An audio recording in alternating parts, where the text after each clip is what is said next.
when the subject was much more general, and I have left my speech at Leftra. After the defeat of Leftra, Sparta loses the powers that allowed her to claim an hegemonic role in the political affairs of Greece. Its failure in the battlefield and its geopolitical weakening soon contributed to institutional deregulation. That has started earlier, with this opening towards the Ionia after its win, after its victory in the Peloponnesian War, but that's a different subject on which I will not expand. Institutional deregulation and ultimately social decline. Then we have a century of dark years when Sparta loses its power and it transforms. During this era, there was a demand of bringing back arroyer, which was not at the present active. So there is this, the portrait of Sparta at ΣΕΛΛΑΣΙΑΣ and the older Sparta.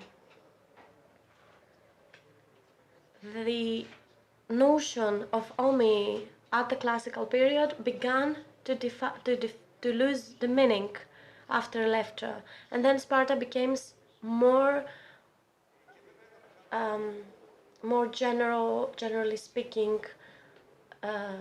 similar to other cities. And then there's the big question, the loss of Messini and the establishment of megalopolis that sealed the deadlock afterwards. Reaching the era of interest, we have two kings, Agios IV and Cleomenes III, which are key personalities. They implement a radical social reform, and it is evident that they aim to make Sparta great again, in order to play an important role in this regional system at the Peloponnese. But there are conflicts in terms of security. There are questions about from the rest of the Peloponnesian and the Achaean League, and secondly, the world power of the time, Macedonia, of Antigonos, that makes sort of a NATO that comes to bombard Sparta. In this presentation, I will claim that Cleomenes, trying to expand the zone of influence of Sparta, makes a direct threat to those that have created a system of stability, I would say, at least at what comes to the Achaeans, but that led the Achaeans to answer to Macedonia, with which there was not a friendly background. Aratus had succeeded in getting the Acrocorinth back from the Macedonians, but using diplomatic terms, because Aratus was a really important politician, which is really important, because Aratus, when he decided to call the Macedonians, despite being in a really difficult position, he made the Argians, his people in Argos, that weren't really friendly towards the rest of the Laconae. They went in order to call Antigonos, they answered to the call of the Achaeans, in order to not seem that they were under the command of the Macedonians. Like he didn't want to be the person that asked for the Macedonians. On the other hand, Antigonos and the Macedonians saw that destabilization danger. the security in the international system is the most important thing. It's the maintenance of the status quo. When someone poses a threat to that status, a terrorist, a rebel, a philanthrope, that is an imminent threat toward a great power, and they all try to restore the balance. Under these conditions, conflict was inevitable. And we will also criticize the way in which Cleomenes responded from a geopolitical point of view. But we also have to say that in this conference we have the initiative to discuss about a matter that hasn't had a great value in literary terms. When we talk about Sparta, we usually talk about the times of prosperity, of a great power. But when we come to see other issues, they usually they don't have the same attention, and that actually struck me that when I had my research, the end of Cleomenes was under a cloak of indifference. A lot of people that wrote about it could not even tell apart Ptolemaios III and Ptolemaios IV. They thought that this ally of Cleomenes was the reason his family and himself were killed.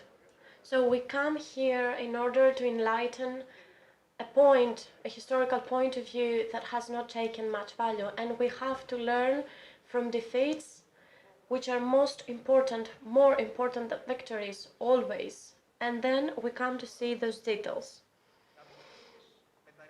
So let's see the reforms. Some people even talk about rebellion, but that term is actually not accurate. Those reforms were radical, but they were necessary in order to clean the internal issues inside Sparta and then implement an exterior politics.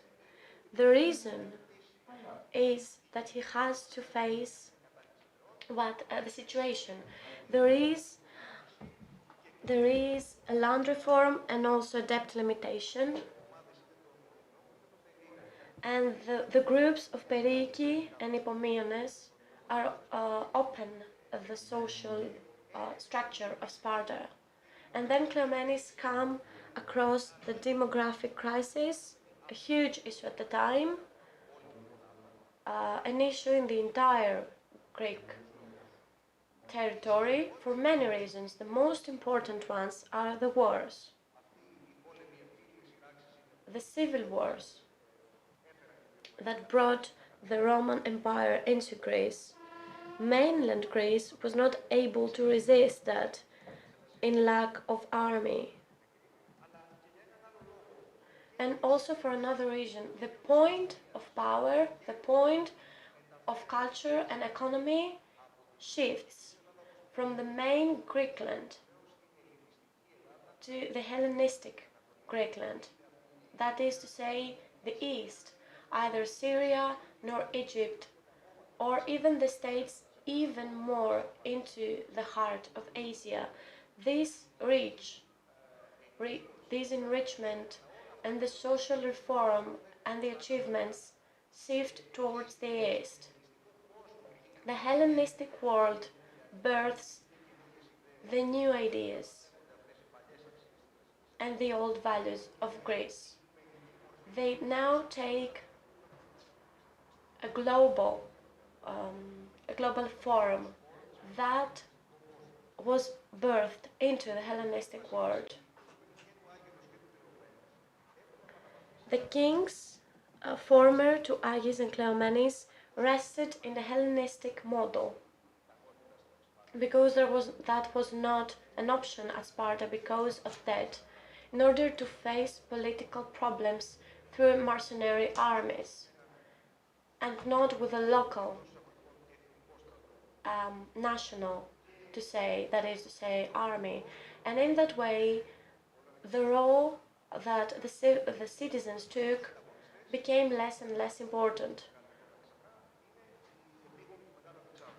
The actual antagonism comes from epigony of the successors of Alexander the Great, the Macedons that rested in Egypt. Those are the actual antagonism. So they try to balance a great opponent at the battlefield.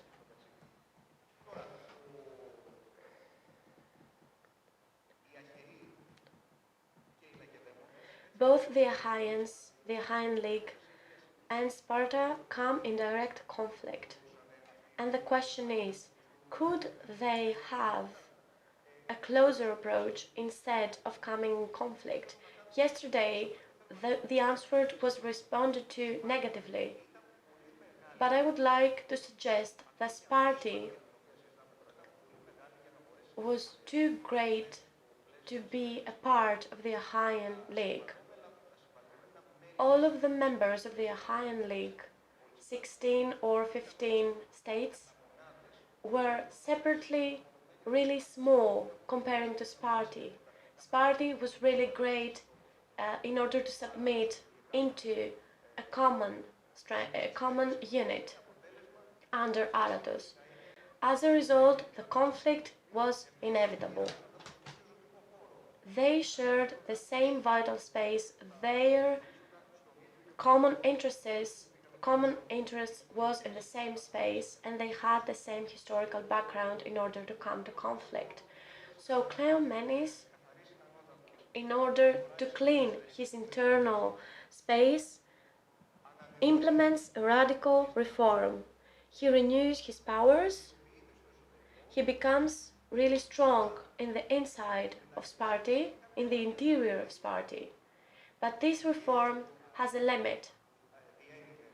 The earth redistributed into the new citizens was the land taken from the landlords of the time. There are 80 people exorcised. He did not share common land. He took it from the old landlords. He killed the ephors, the 5 ephors. Only one escaped. And onto that base he built the new regime. He thought himself to be a really important king. The power, the achievement of Sparta to come in battle with 20,000 people is really astonishing. Where did Sparta found all of those people? That is to say that Cleomenes was a really publicly loved king. That tells us a lot about social structure and social bond, and that is a mark of the needs of Greece at this time.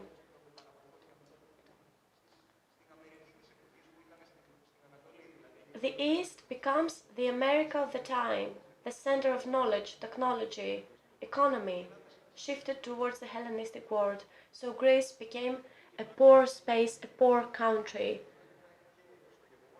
The impoverishment of people is evident through the fact that the reform of Cleomenes was not concluded, was not complemented. He helped people overcome the debt.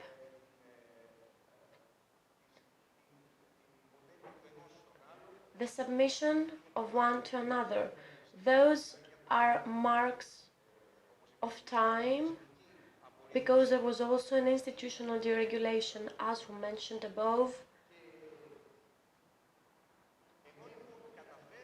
And while he manages to become strong again in the interior, he does not achieve to strengthen Sparta in order for it to play a strategic role and reach an antagonistic point against Macedonia, the actual opponent that would eventually come in conflict against him. Could he ever become an ally of Antigonus? And that is a very difficult question. That seems, the answer to it seems negative. So those are the central points of the speech.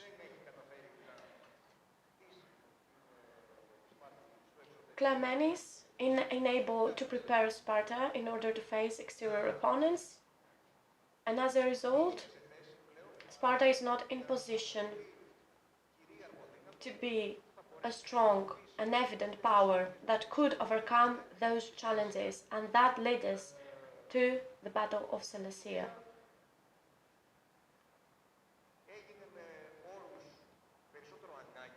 The terms were terms of need and not those of choice. Cleomenes decides to leave Corinthia because the battle had just started in Argos, and he accepts at that point that the initiative is not his. He chose the battlefield at the valley of Seleucia, a point that was really close to the way that Sparta could actually come in combat, and that was described yesterday really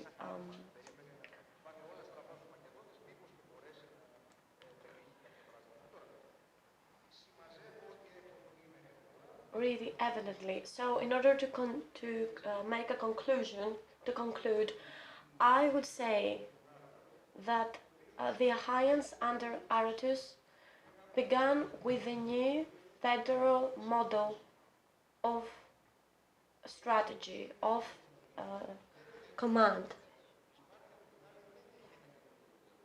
Sparta does not have a new model. It is an old model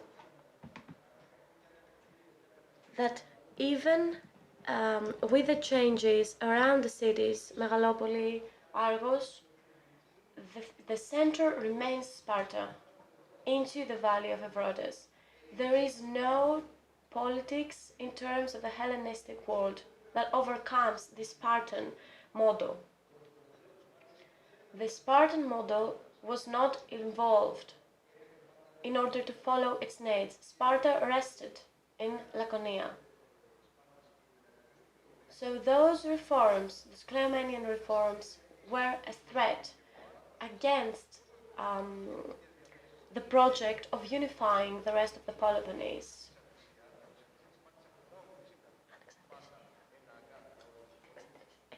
The independence of Sparta was a threat towards the Achaean League. So I would like to make a comment.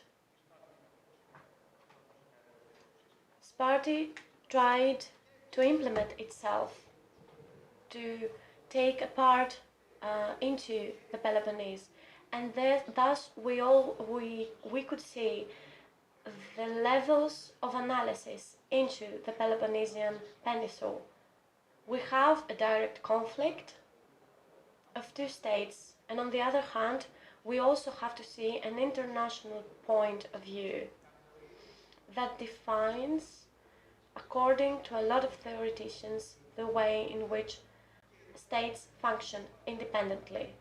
So we have Antigonus' effort to achieve a stabilization, a security, in order not to disturb the status quo. And then we have Egypt, which needs to have a part in all of this conflict. And later that became less important for Egypt. That was my speech. Thank you for your attention.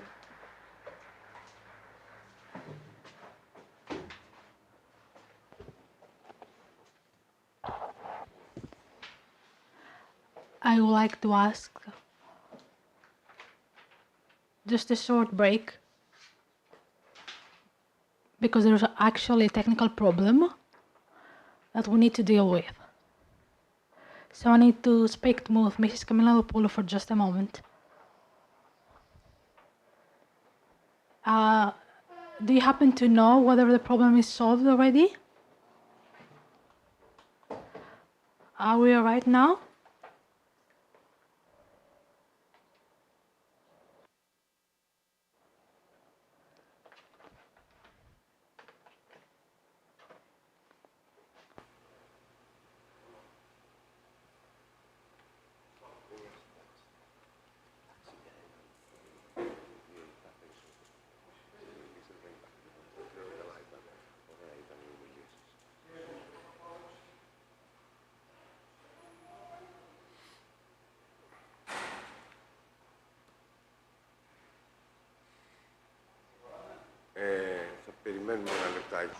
We need to wait for a moment.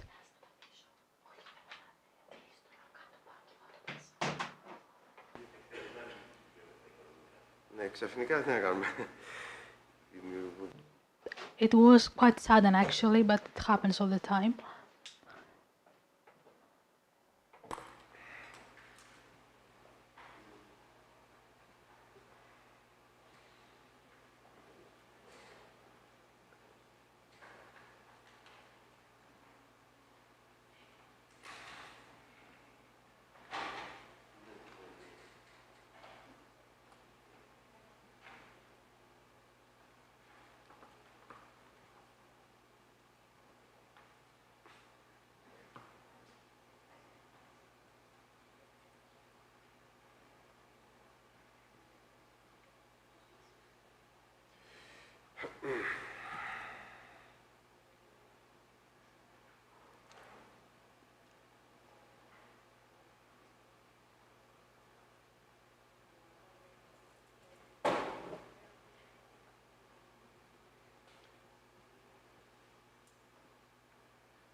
So we are ready to start. So the next speaker of today's conference and session is Mr. Stavros Giannopoulos, I'm sorry, PhD in History and Archaeology at the University of Hamburg and a Special Secretary of the Laconic Studies Society. The topic of his speech is the conflict between Cleomenes III, king of Sparta, and Aratus, general of the Achaean League. So I invite him to the floor. I would like to thank you on my part about this honor to be able to take part at this conference. As we heard from the previous speaker, the conflict between the Achaean League and Sparta was inevitable actually. So let's see the reasons of this dispute, and let's see the role of the economy which was played during this war, the tactic of Cleomenes and Aratus as well. So let's take the facts in the turn that they happened. So in 235 BC, the king of Sparta, Cleomenes III, succeeded Agis and continued the policy of reform movements. Aratus, on his part, began to reorganize his plan after the end of Agis IV, and he intended to consolidate his influence in the Peloponnesian cities to isolate the Lacedaemonians, considering Cleomenes III a young and inexperienced king. So let's see my slides.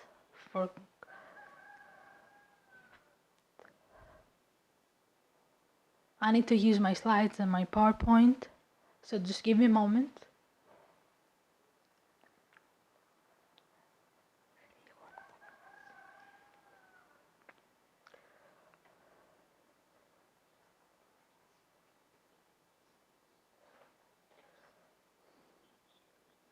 Actually, the whole thing is about self-service now.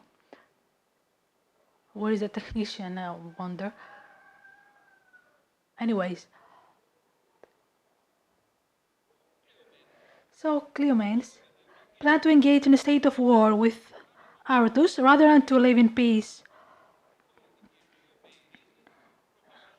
by pronouncing the Achaeans' acts unjust and criminal.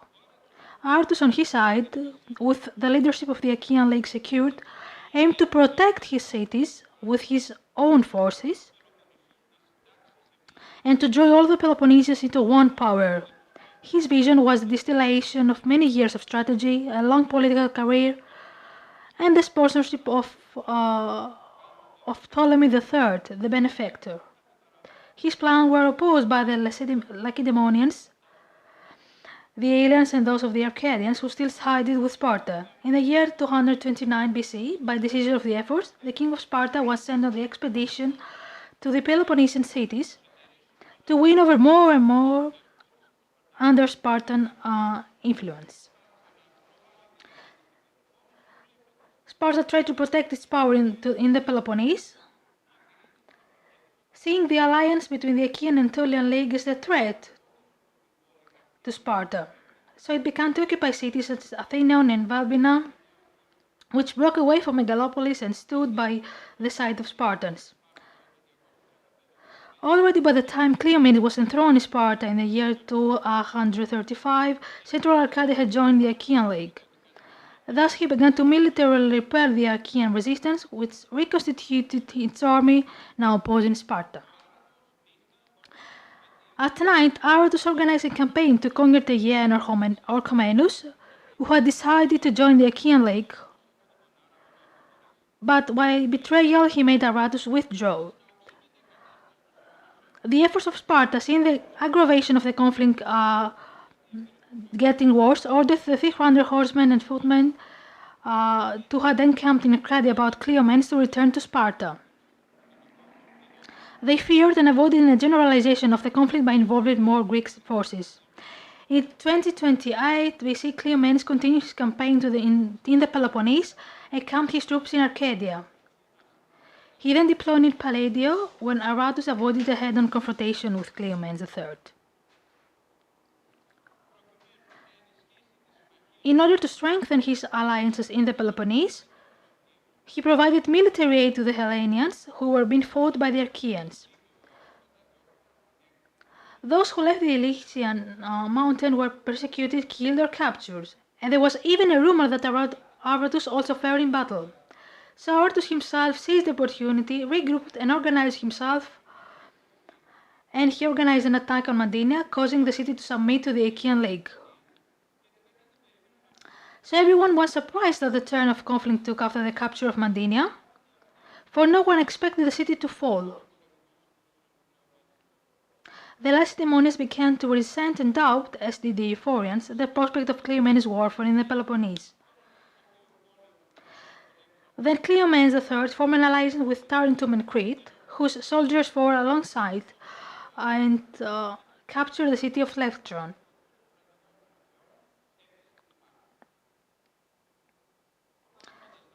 Lysiades of Megalopolis has also sided with Aratus, and as a general of the Achaeans fell in battle.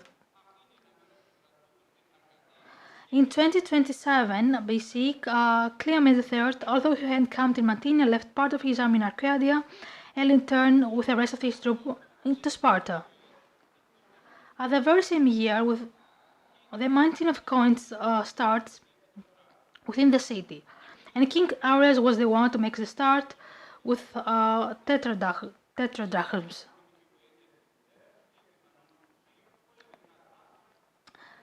He had the financial assistance of his mother and the support of prominent wealthy people.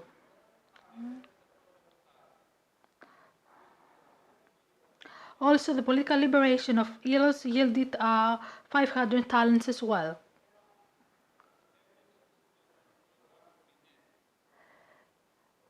This was also an inspiration for the painter Pinene, as we can see on the picture. So let's see the coins that Cleomenes launched.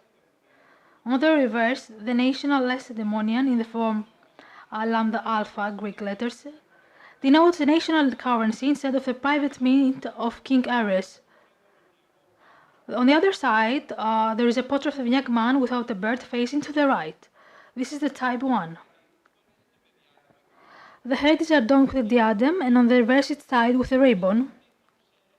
This is a coinage that imitates the one of Seleucids, in whose imperial court his father Leonidas grew up.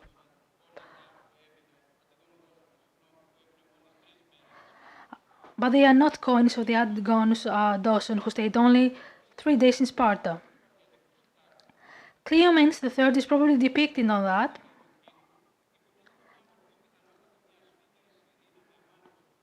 And on the reverse, within a Persiac, there is a figure, probably a sphinx on Siren, and is depicted in a sleeveless tunic covering the lower limbs.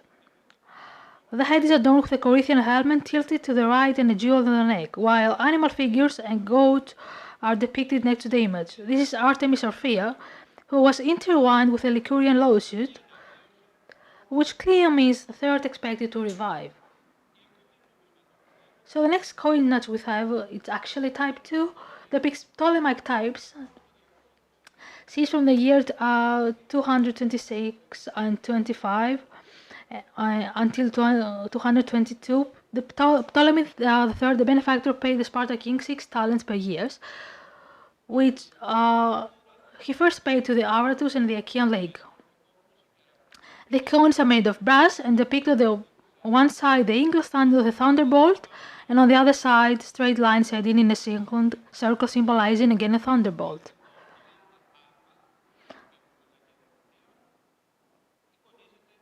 We have again the national lambda alpha, Greek letters who symbolizes the Lacedaemonians. And then we are moving on with the next coinages. There was a similar coinage, type 3, which had preceded the era of the Ptolemies. And then we have the eagle of the thunderbolt as his head on the left side, and on average it weighs 5.92 grams. The last two coinages that we have are from the year 2023 and 2022 BC. The first eye shows the head of Hercules with a lion skin, and on the other side a club of Hercules within 2 stars of Dioscorus. Cleomenes III was forced to launch coins in the latter types since Ptolemy cut off financial aid. The second type, which actually is type 5,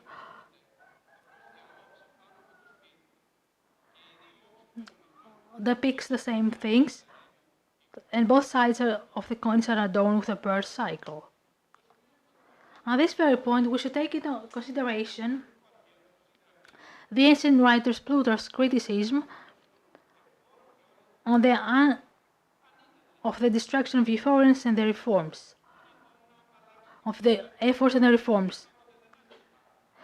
He claims that if it was possible to get rid of the Lacedaemonians and their way of life, which was connected with luxury, debts,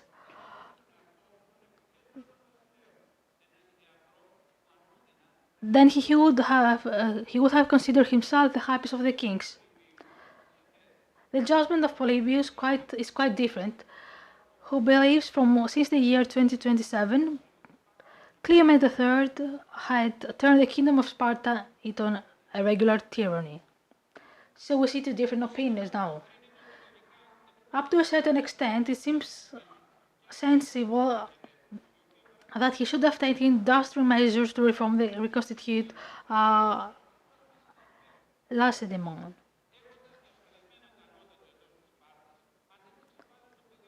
Having secured his power in Sparta, he became strong in girls and destroyed the region.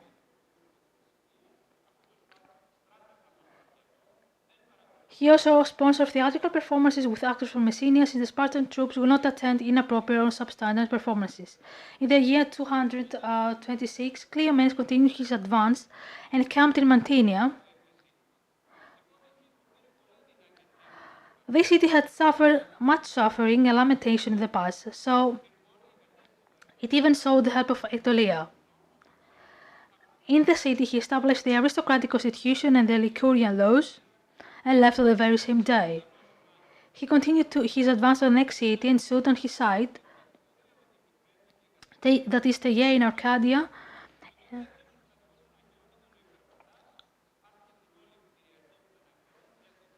At that time, the general of the Achaeans were Hyperbatas, although the entire army of the Achaeans was still held by Aratus. He also removed the Achaean troops from the city of Lagon and surrendered it to Ilia. There were also so many peace negotiations and diplomatic communication that Cleomenes developed towards the Achaeans. Cleomenes had an unexpected tendency to be diplomatic. He had no hate towards Achaia, but he was trying to revive the Peloponnesian alliance, and he directly wanted to hand over both prisoners and territories back to Achaia. Under these circumstances, the Achaeans accepted the negotiation and invited Cleomenes to the city of Lerna, which is 2 hours away outside of Argos. And Cleomenes failed to be there. But he also freed the most important captives of the Achaeans. So what was Cleomenes III? He was a tyrant or a political diplomat? Aratus showed no goodwill. He had done the slightest hesitation of accepting Sparta rule in the Peloponnese, or of surrendering his glory and powers to young Cleomenes, in order to revive the Peloponnesian alliance for which he himself, Aratus, had been trying for 30 years. Cleomenes remained popular and people-friendly, even in Achaia, something that the leaders of the time did not look kindly on. In the years 2025, Aratus summoned Antigonus Dawson in the Peloponnese to help him, even though he had previously fought against him in the Acrocorinth. Plutarch considered his act unworthy. Soon, the Acrocorinth became the stronghold of Antigonus Dawson in his campaign in the Peloponnese against Sparta. More specifically, some other issues led Aratus to side by Antigonus Dawson, judging from the fact that Ptolemy increased his financial demands on Aratus.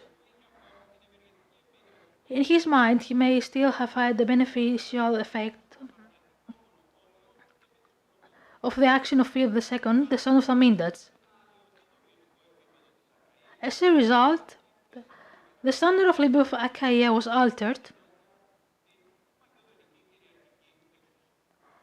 and Aratus had to be under the power of the Macedonians. At this point, it's worth noting that the Macedonian king did not communicate only with Aratus, but also with the Demalopolites Nicophanes and Kirkides, who, being in agreement with Achaia, were sent as ambassadors to Macedon to call for help. Antigonus then drew the attention of Aratus to be very careful in his actions, and he wrote a letter to the Megalopolitans saying that he would give them help, provided that the Achaeans expected this from him, actually, the assistance.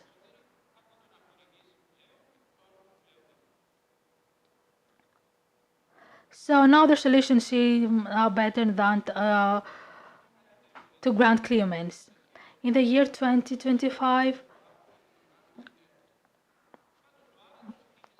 the great Peloponnesian city of Argos was looking forward to a better political situation than the plans of Aratus, when Achaeans arrived in Argos to organize an assembly. Aratus was willing to conspire in the Kilarabian gymnasium of Argos only if he received 300 hostages, which Cleomenes refused, and he was wronged. In a letter, Cleomenes accused Aratus before the people of sedition and rushed again into battle. Part of the Achaeans decided to rebel against Aratus,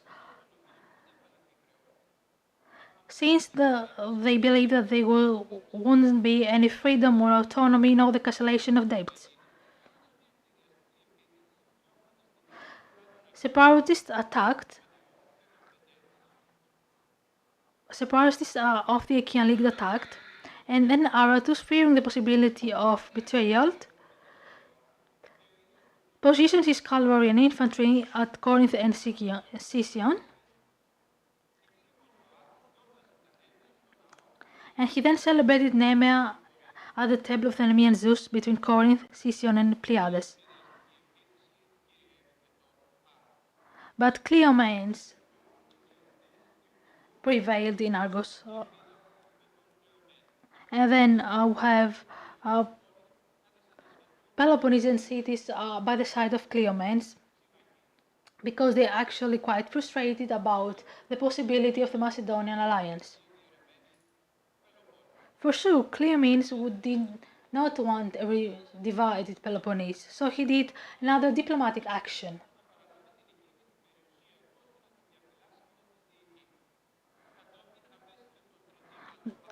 Then he sent Tritymallus to Aratus, requesting that Corinth is being secured together with the Macedonian troops.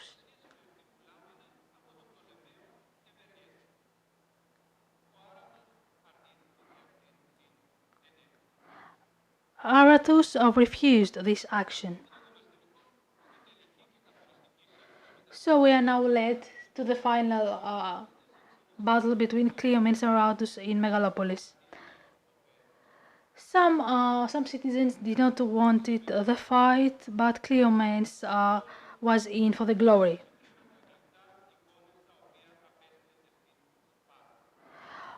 He gained a lot of valuable objects from the city and he sent them to Sparta. After the battle, Lacedaemonius took 6,000 talents.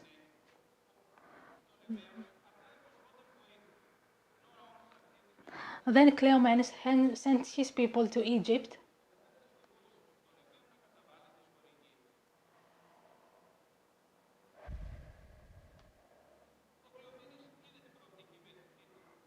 Cleomenes saw the possibility, despite the fact that according to Polybius, just 300 talents were enough. Having 6,000 talents, he refused Macedonian power, and despite his financial power, he lost the Battle of Sellasia late after all.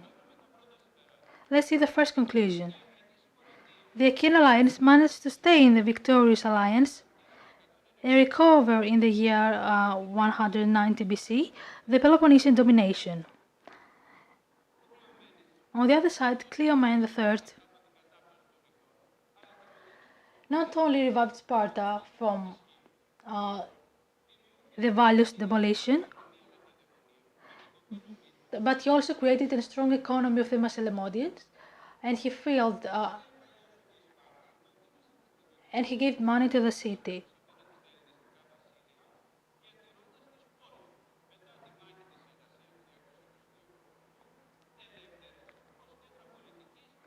And both Achaea and Sparta tested their military and diplomatic strengths against the Hellenistic kingdom by retaining their cities after the Battle of Sellasia in 222 BC. They were free centers of political and economic power. Now we will move on to our next speaker, Mr. Apostolos Pieris, who is a professor, who is the director of the Institute of Philosophical Research of Patras. The subject of his speech is the cultural identity and high strategy of Sparta during its rise and fall, the miracle of renewal, the Battle of Sellasia and Rome. He comments on Polybius' theory of history. There's an ambitious title. I would like firstly to say that it's nice to have such conference about the Battle of Sellasia. The title is ambitious. What I mean by this, that it's good to analyze the battle and its tactics. Basically, we have Aratus and Philarchus and see what has been going on. We have to look into other aspects of the battle. What happened with the militaries. There are things that have to do, there are connections between the powerful militaries at the time. Aratus was against Macedonians. When Aratus, however, was with Macedonians, Cleomenes was against them, and all of these the tactics and the strategic analysis need to be reviewed so that we can see the bigger picture. That's the ambitious title. And because the picture is big, we need a lot of analysis, and I will just briefly talk about some things. Here we are in order to explain things, and that's what will happen at the end as well. I think one thing that we should take in mind is the uniqueness of Sparta, both in ancient Greece and now. There are books written about Sparta and the myths of Sparta. It's a unique phenomenon, and this uniqueness has negative and positive aspects, and we should take that in mind when we talk about Sparta. There are different things, and from this whole uniqueness there is a destiny, a manifest destiny, as it is in the United States. There's such a logic here, and we should read this logic. There are symbolisms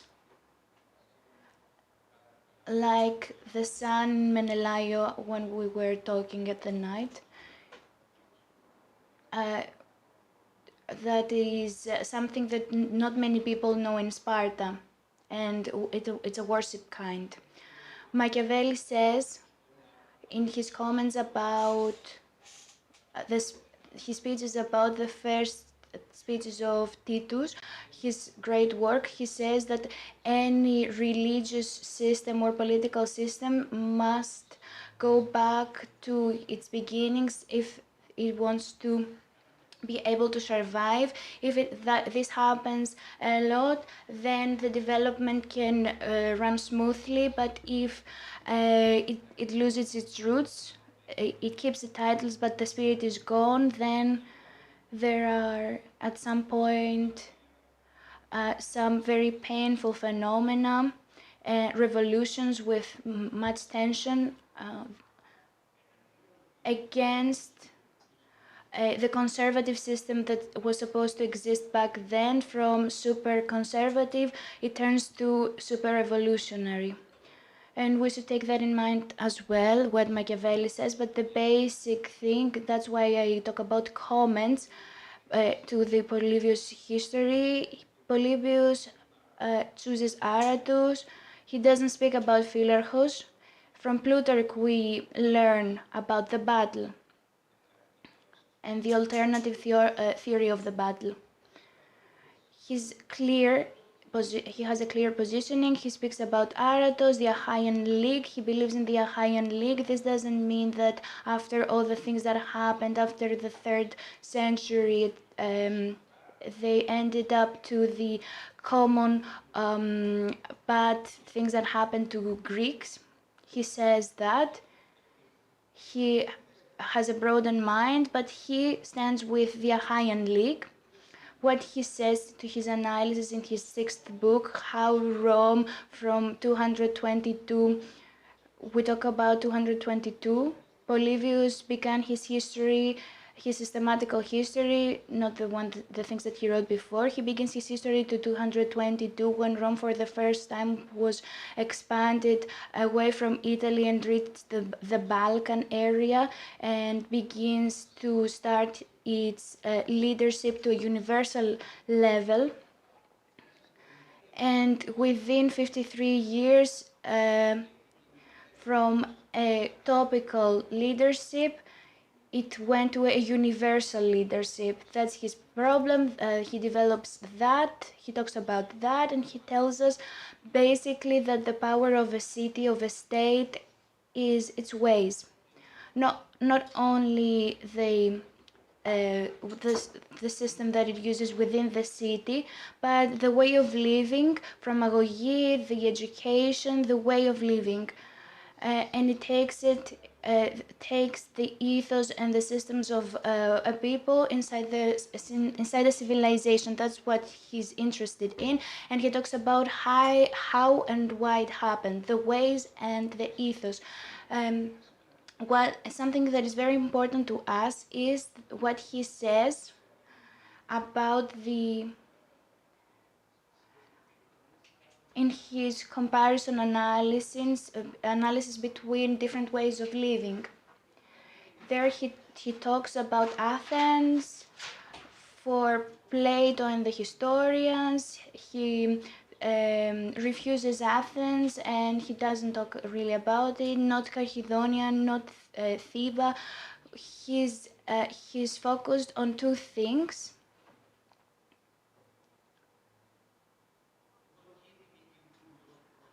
Now the speaker talks in ancient Greek.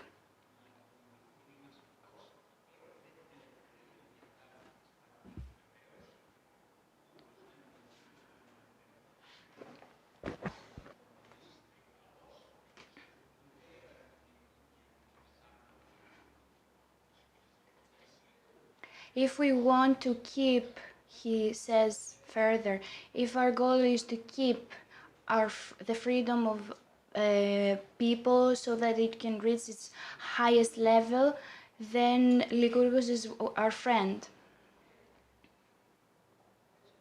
That's how it is, and it's very important. Here's the uniqueness. Now we reach the core from this point. But if it was to have leaderships and many geopolitical powerful people and collaborations, then the system is not what we need. None of them is what we need, not the Achaean League, any of them, but Rome. So the dilemma that we have here is this one: Sparta or Rome? You have to decide. It's very important. Here is the uniqueness. From one analyzer of the Hellenistic era, he doesn't express the greatness when we talk about, he doesn't talk about the greatness of that times. And even more, he analyzes this subject of the double.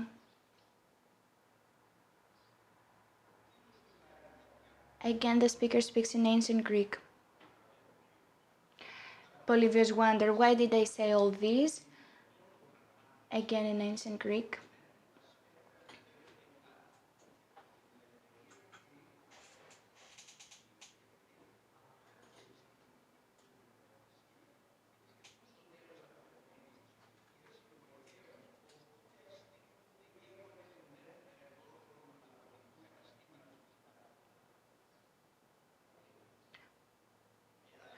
If we keep that in mind, then that's what it is. Sparta. Stop playing on mediocre levels at the Achaean League and the Macedonian leadership. If, however, he goes on, again the speaker speaks in ancient Greek, not if he were to the gymnasium and he heard other people talk, but if he wants bigger things for him, for Polybius, they're big things. That's another thing. However, I'm talking from his part. Again, he cites the ancient Greek text.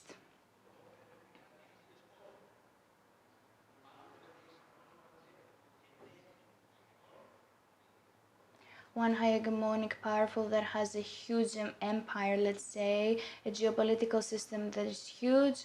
Again, he's citing the ancient Greek text.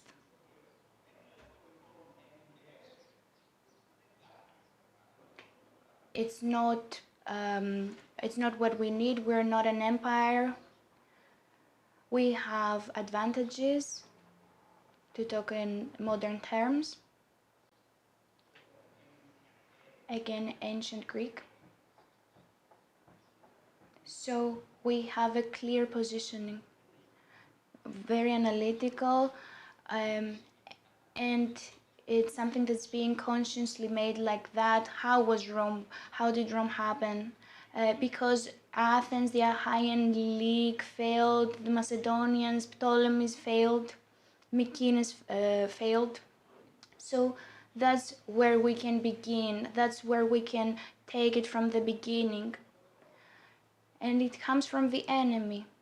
But we don't have enemies. We who deal with the classic things. And now something about the uniqueness. You will tell me when I have to stop. The bigger picture about the uniqueness. I repeat, I won't speak about what I considered uniqueness. You can see my texts, but what I want to say now, the biggest picture. The Dorians go to the Peloponnese, from Dorida, from the area of Dodoni, or Scythia, as we saw in Aristotle, like the militaries of the revolution. They come to the Peloponnese. How many can they take? How many people? Only just a few. So they come there, and a new situation begins, a very new beginning. We forget how to write. The alphabet is different at that point. I stress it so that we can understand it. The whole system falls apart socially, on its level. And the Mycenae and the next Greek era are very different. It went to a catastrophe and then it began again. In Messenia, in Argos, they tried to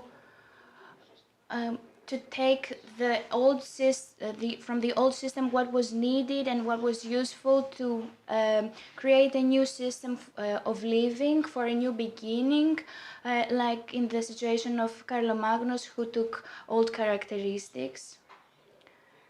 We are another empire, but we need some things from the previous empire. That's what happened in the Messenia, and they could go quickly further. And the difference in Sparta is that this did not happen for 400 years. Many people were slaughtered. About who will be the biggest religious group and who would do the most sacrifices.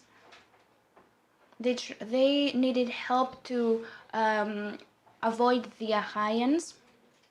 And they found their absolute self when they made a system without taking elements from other people, from the good and the bad people, let's say it like that. And when they created their own system, they could succeed. And where was this system based? On the way of living. This means agogí for the young people and way of living for everyone. And it was composed from many things. But what was that?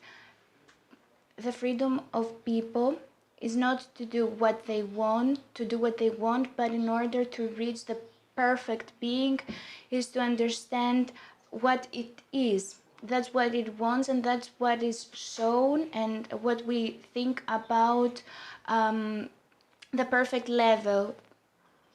That's the goal. And how does this happen? Our nature says that we have a body and a spirit, so doing sports and reading and being educated.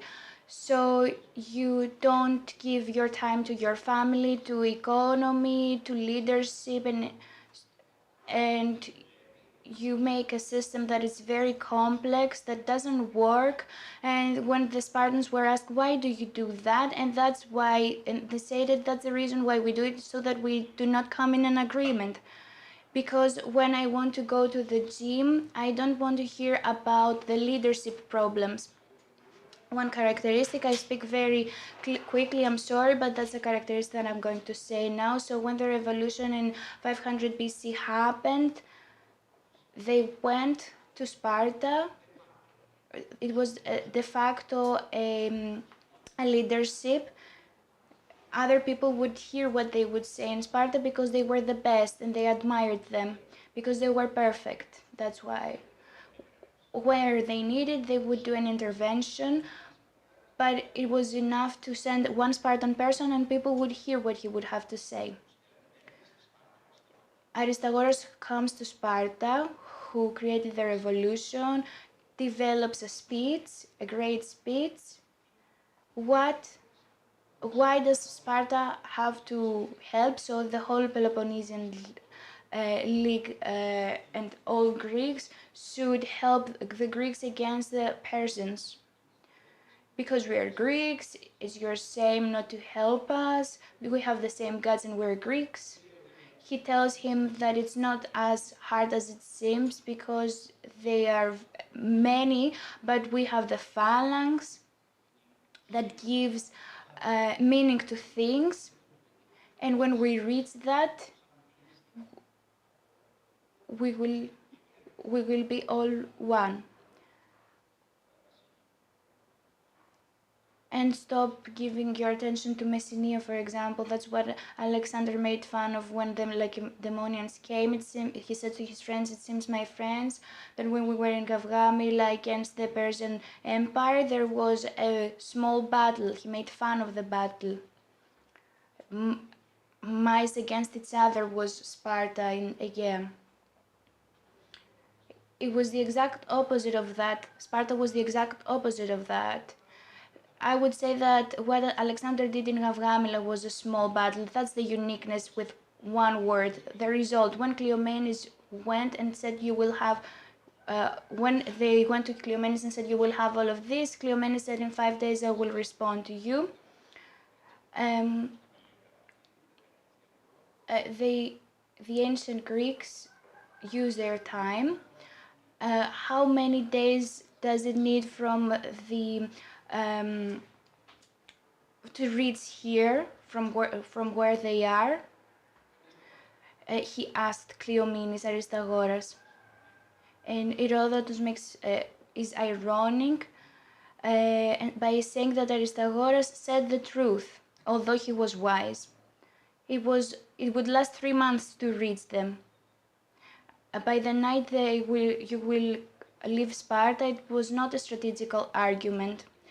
He said that by night you have to leave Sparta. There was an agreement. Herodotus says that there was a de facto agreement with the Persians.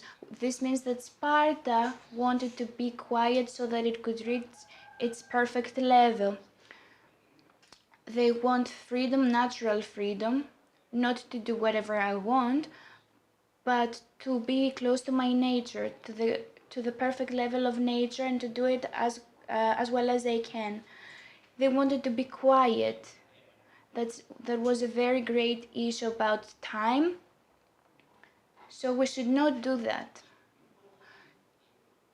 From the moment that the classes begin, where Herodotus begins his speech, should I end my speech?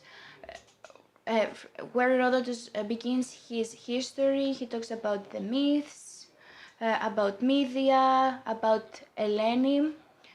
He puts all of this aside with his irony. And where does he begin from? From the moment when Greek cities started to create one empire back then, because before the 6th BC century, there was an agreement, a special agreement with the Greek power, Sparta. Sparta, until the end with the Medians, did not want an agreement. This explains everything in Marathonas, in Salamina, for many things that we need time to analyze. Sparta basically doesn't want to involve itself because it wants the perfect level of its freedom. What Polybius exactly is saying, he understands it. And I close my speech. the situation is out of those ideas in the era that we talk about. If I describe to you how it is described from the ancient historians, there were only 700 citizens, from which only 100 had estates. And think about the situation in Sparta. In such a situation, what they did to young men, basically young men, this is important, what they did, what Agis and Cleomenes did during very few years is a miracle. It's a miracle.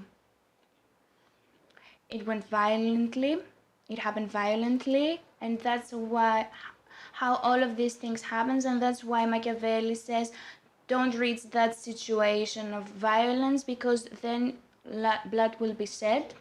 But it happened. The fact that it failed is like we say that it was Leonidas' fault for losing the battle. However, Sparta was great after its fall as well. And if you're interested in that, in the seminars that I do tomorrow night, I will analyze these things a lot. Thank you very much.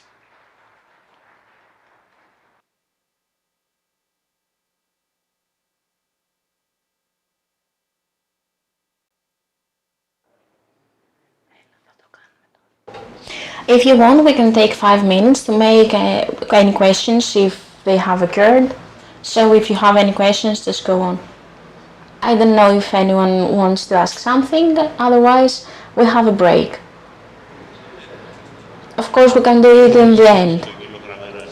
I just want to make a note in Mr. Ramenos. I want to congratulate all the speakers.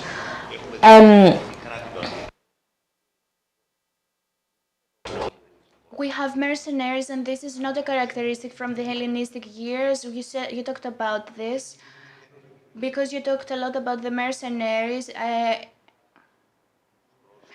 said that in the Hellenistic years we had a lot mercenaries who were used a lot. So it existed before that, and Iphicrates as well. Exactly like that.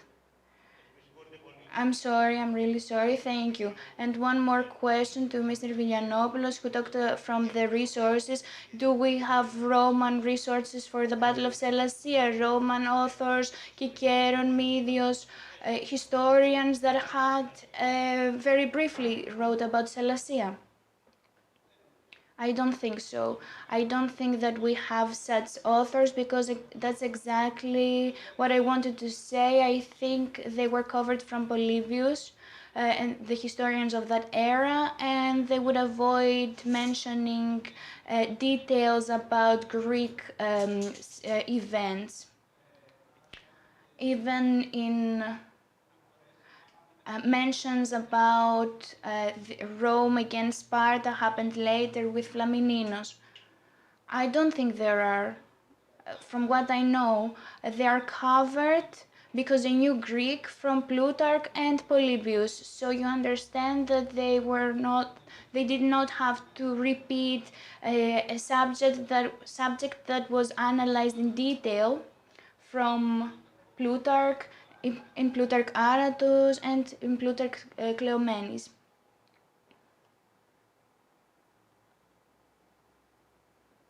Okay, so we can now take a break for about 20 minutes, and then we will come back.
Γενικότερο έπεσε.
Καλημέρα σας. Καλώς ήρθατε στη τέταρτη συνεδρίαση του Συνεδρίου.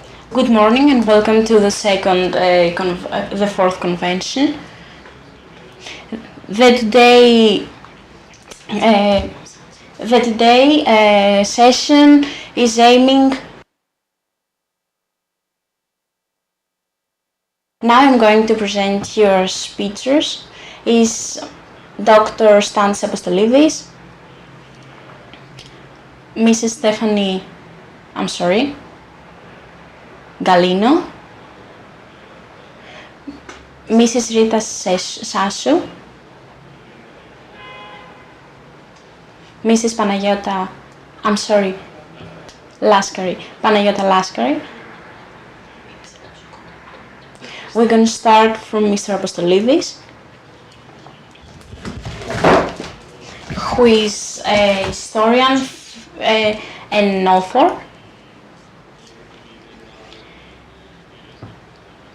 His paper is based on,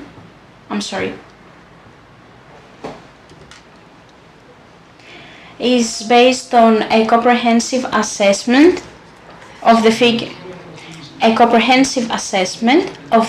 Of Kleomenis from ancient historiography to Cavafy.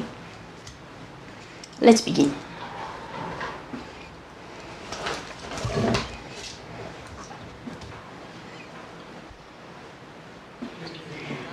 Ladies and gentlemen, thank you very much for the invitation. The kind invitation that brought me here in Sparta to talk about Kleomenis and other subjects. And my place that I'm going to develop is that Kleomenis wasn't actually a part of a Spartan regime. All his innovations wasn't part of Sparta, was a part of personal desire that led him to do so. I'm going to try to analyze why I think this happened, and I'm going to try to show that from antiquity to Cavafy, both historian and literature believe so. It wasn't an episode of political revolution in the Kadyrov regime, of the Spartan regime, but the role that Kleomenis has took for his own personal desire and profit, like as the Spartan king. What I mean when I say personal desire, that Kleomenis didn't aim in the revival of Sparta, nor the royal institution, nor he was a progressive socialism as many characterized him. Because many today's historians try to find in Kleomenis a progressive man of socialism from 19th century. In my personal view, in Hellenistic period, whereas its military man distribute a part of land which he could rule, named it Ηγεμονία. And he put a crown in his head, and he stated himself as a king. Or he claimed to be a descendant of an important person of antiquity like Hercules. Cleomenes was born a king of Sparta, and with this idea of a Hellenistic hegemon, find an hegemony in his proper measures and take all the measures needed, social, economic, that will allow him this power that he desires to have. I'm going to refer a little bit, because it's needed, in what exactly Cleomenes did. In Cleomenes' period, he took the kingship in 2000 BC, 6 or 5 years before ΣΕΛΛΑΣΙΑΣ. He is about 32. While in Greece there is 2 or 3 basic forces: Macedonia, the kingdom of Macedonia with Antigonos Dossonas. The second is Anatolian alliance. Its social structure, it was kind of underdeveloped than Achaemenid one, and Italy seems to be like thieves. And Achaemenid Symppolitia was Achaean League that has collected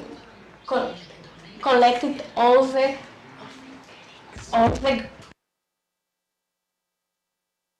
Greeks of the era. From my point of view, it was a really good regime that replaced the democracy of all the other regimes.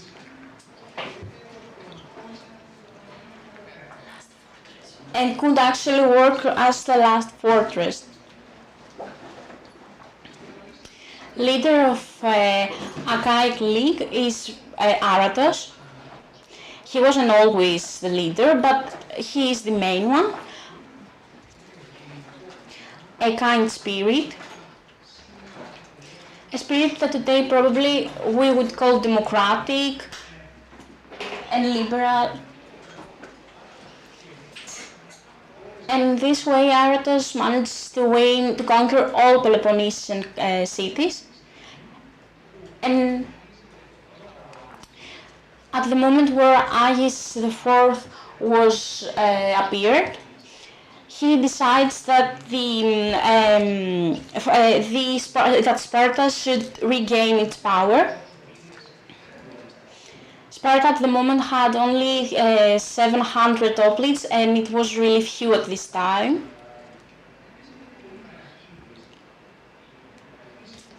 His reforms was not as wide as it should,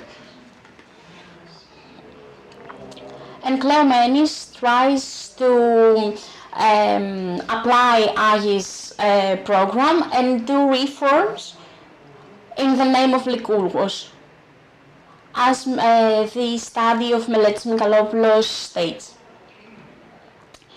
I'm going to take a step back from his opinion and generally from this study. What did Cleomenes actually? Cleomenes realized that if he led the Achaemenid League to conquer lands, hearts, and more people and power, Sparta would be destroyed as a city. He tries to follow Agis' program, and he starts to do really strong reforms. I'm going to state them one by one. First, educate the young. He redistributed their nutrition, and he reformed the life in the All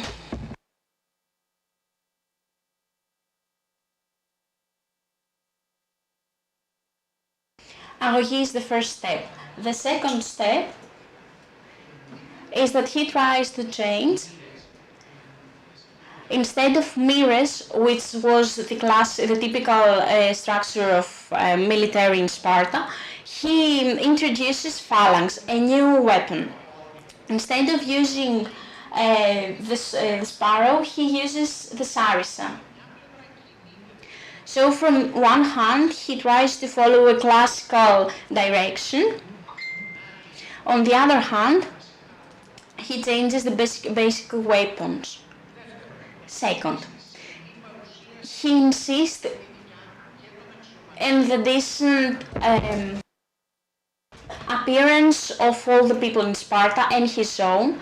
So once again, he introduces all the things that was already known.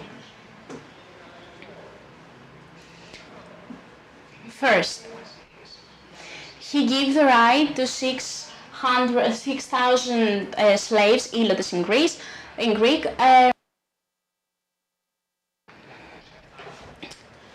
He won 500 talenta for his proper city, and he introduces many other military in his army.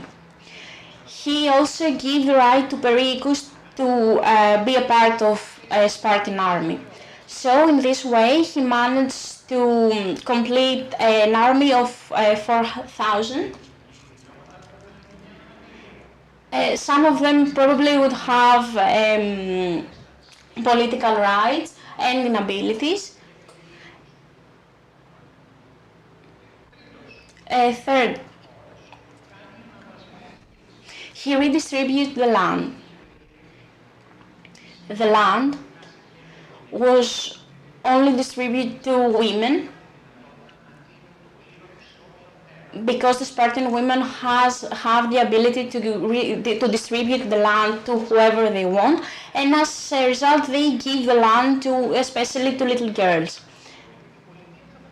because they thought that if they give to a boy the land, the boy would already have the land because the civil would have because the government would have offered him. So all the land was belonged to women. So they moved the social and economic strings. The government at some point was unable to distribute land, and many Spartans men was not able to participate, because they didn't have land. So the land would be redistributed, and we are going to distribute it in a way that all the citizens can participate, that have a military right. The last thing, many Spartan men has debt over the clearance, the land that they have. So they were unable to distribute the amount that they should in order to participate in Syssitia and in the military. All those four measures, some consider them a socialism right. They consider it as a sensibility to all those people in need. Someone could say a place of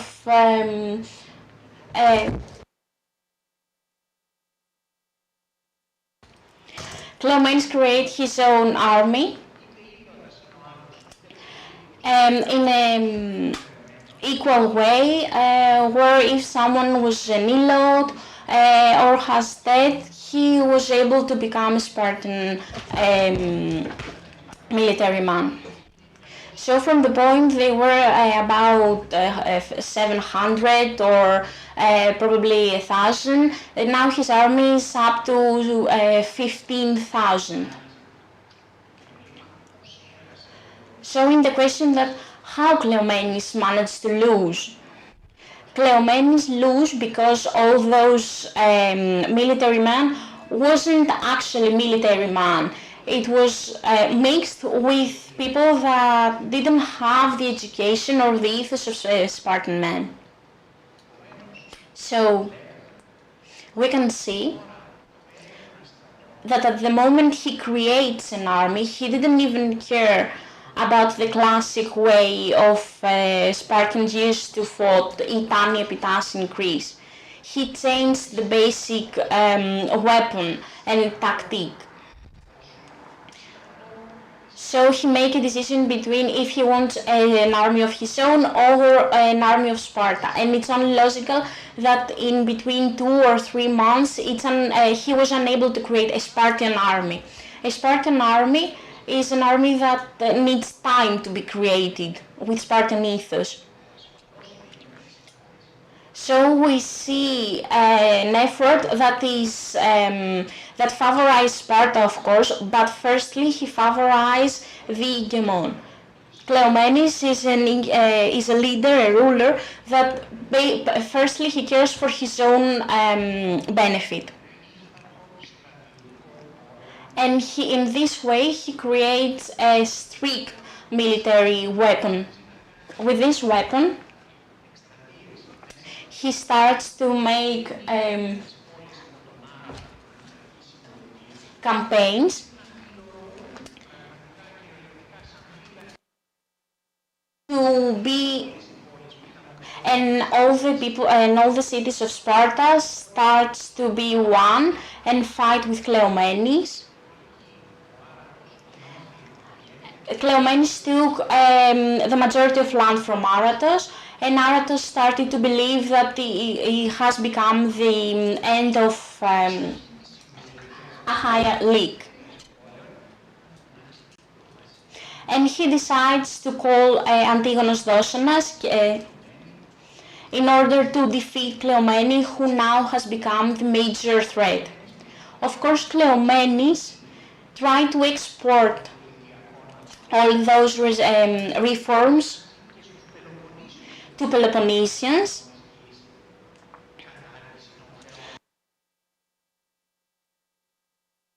promising them that he redistributed land and the things that he did in Sparta. Let's see now in the civil level what Cleomenes actually did. At the moment where Cleomenes did his revolution, he slaughtered the 4 of the 5 ephors. This thing isn't something that he actually did in order to enhance the Spartan leadership. In my point of view, he does so in order to enhance all his personal desire, because he is the man that he didn't support leadership and kingship. So when a second king didn't exist, he brought his own brother, something unacceptable at this time. It was like he was stating that a second king wasn't needed, that he was the only one that should rule. Euclides was his brother, with whom he fought in Sellasia. So all the measures that Cleomenes took couldn't be considered as an act of patriotism, only in the surface. Even though 5 ephors was a primary institution, how could someone overcome them? Last element that I'm going to mention is the coins that he decides to promote. Cleomenes creates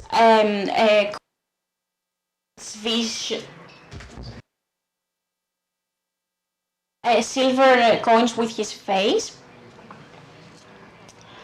In the previous year, to do so is something unacceptable, and especially for Sparta.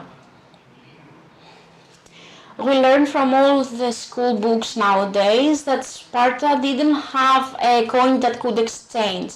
I only can imagine that would have something like biscuits made of iron, and suddenly Sparta tries to make a silver coin. So now we talk about a different economic basis. So you decide to make a different coin, but how could you possibly put your face in it? So it's not all the decision made for Sparta. It was, as we said before, for his own benefit. In 2022, Cleomenes decides to fight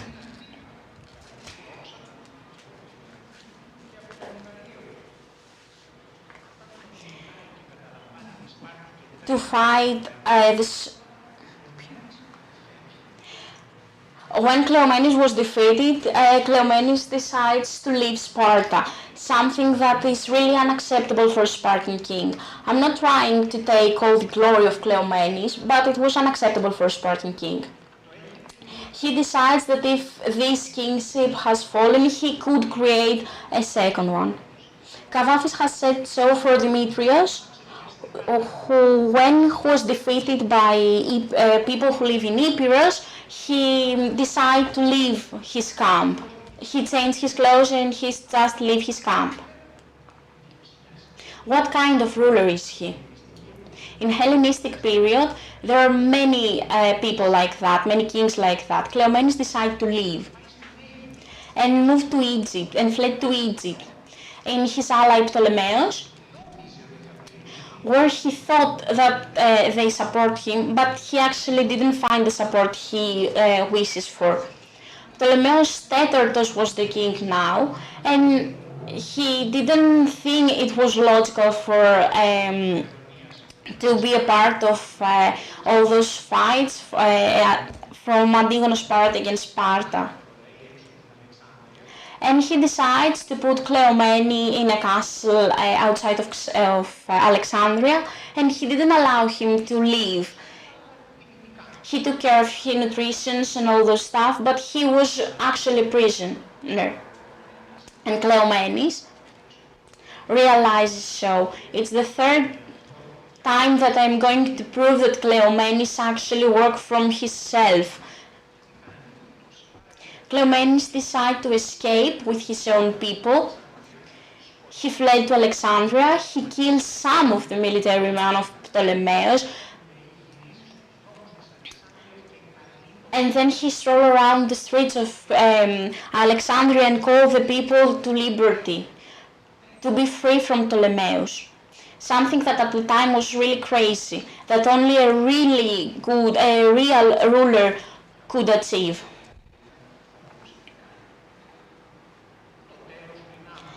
His end is not as happy as we think, as he was arrested and as Kavafis said, his mother was slaughtered and he actually suicided.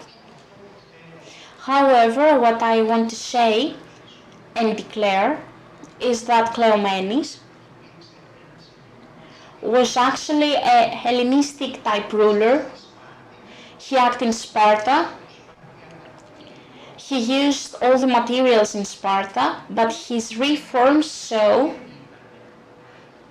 that it wasn't actually for Sparta, but for his own benefit, as we stated before.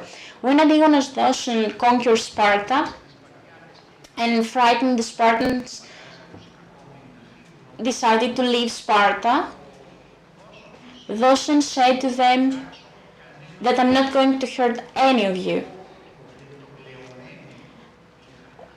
The only one I had as a rival was Cleomenes, and that's the one I was trying to defeat, not Sparta. That's exactly what Plutarchos has stated, and Plutarchos as well as Kavafis realize this virtue of Cleomenes. He wasn't against Sparta Doson. He was against Cleomenes, and we could say a tyrann, a dangerous man, a ruler. Anyone can characterize him as he wants, but not as a ruler of Sparta, king of Sparta. He uses Sparta. It's my personal view. Kavafis, we could say, is the poet of Hellenistic period. He has offered us, and in his poems, many people of the Hellenistic period. And he, at some point, he talked about Demetrios Chelefkidis, who said it was a man that fought till the end. Even the difficult circumstances. At another point, he talked about Orofernes, a person that he personally thinks that he didn't succeed at his goal. Another example would be a politician that Adelechia, who is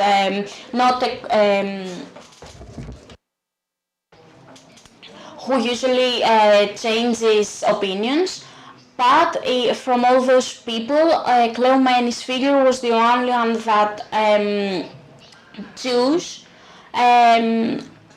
to admire as a virtue and to bring opposed to all the other personalities. But Cleomenes, from all the personalities, as we said before, was the only one that was attributed 2 poems to him. I'm not going to read the poems. I think that you already know them. So, in conclusion, I think that in some way Kavafis gather all the Spartans' personality in the face of Cleomenes. Kavafis insists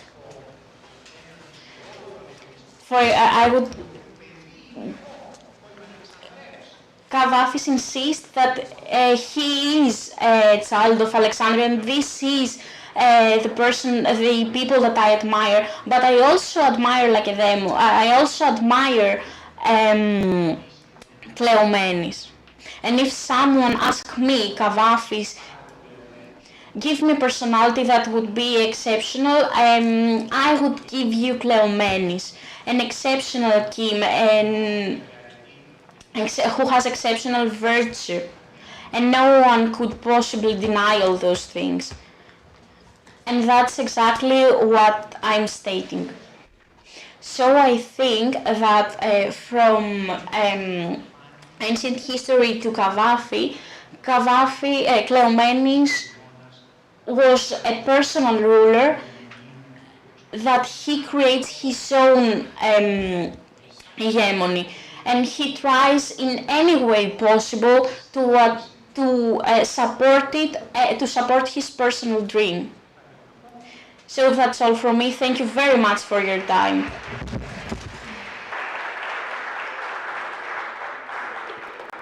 Σας ευχαριστούμε. Θα συνεχίσει η Ρίτα Σασού, η οποία... Thank you. Rita Sassou will continue from the University Sapienza of Rome.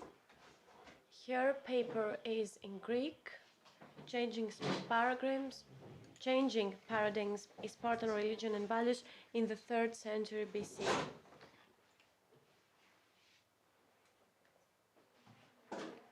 Καλημέρα σε όλους. Χαίρομαι πολύ και με τιμάει πολύ η πρόσκλησή σας για δεύτερη φορά. Prelude to the Battle of Sellasia coincides with a period of deep changes in the Spartan society, involving the ethical sphere and affecting the religious values, the culture, and the mentality as a whole. The 3rd century BC is often portrayed both in ancient sources and in modern literature as a period of decay and of crisis.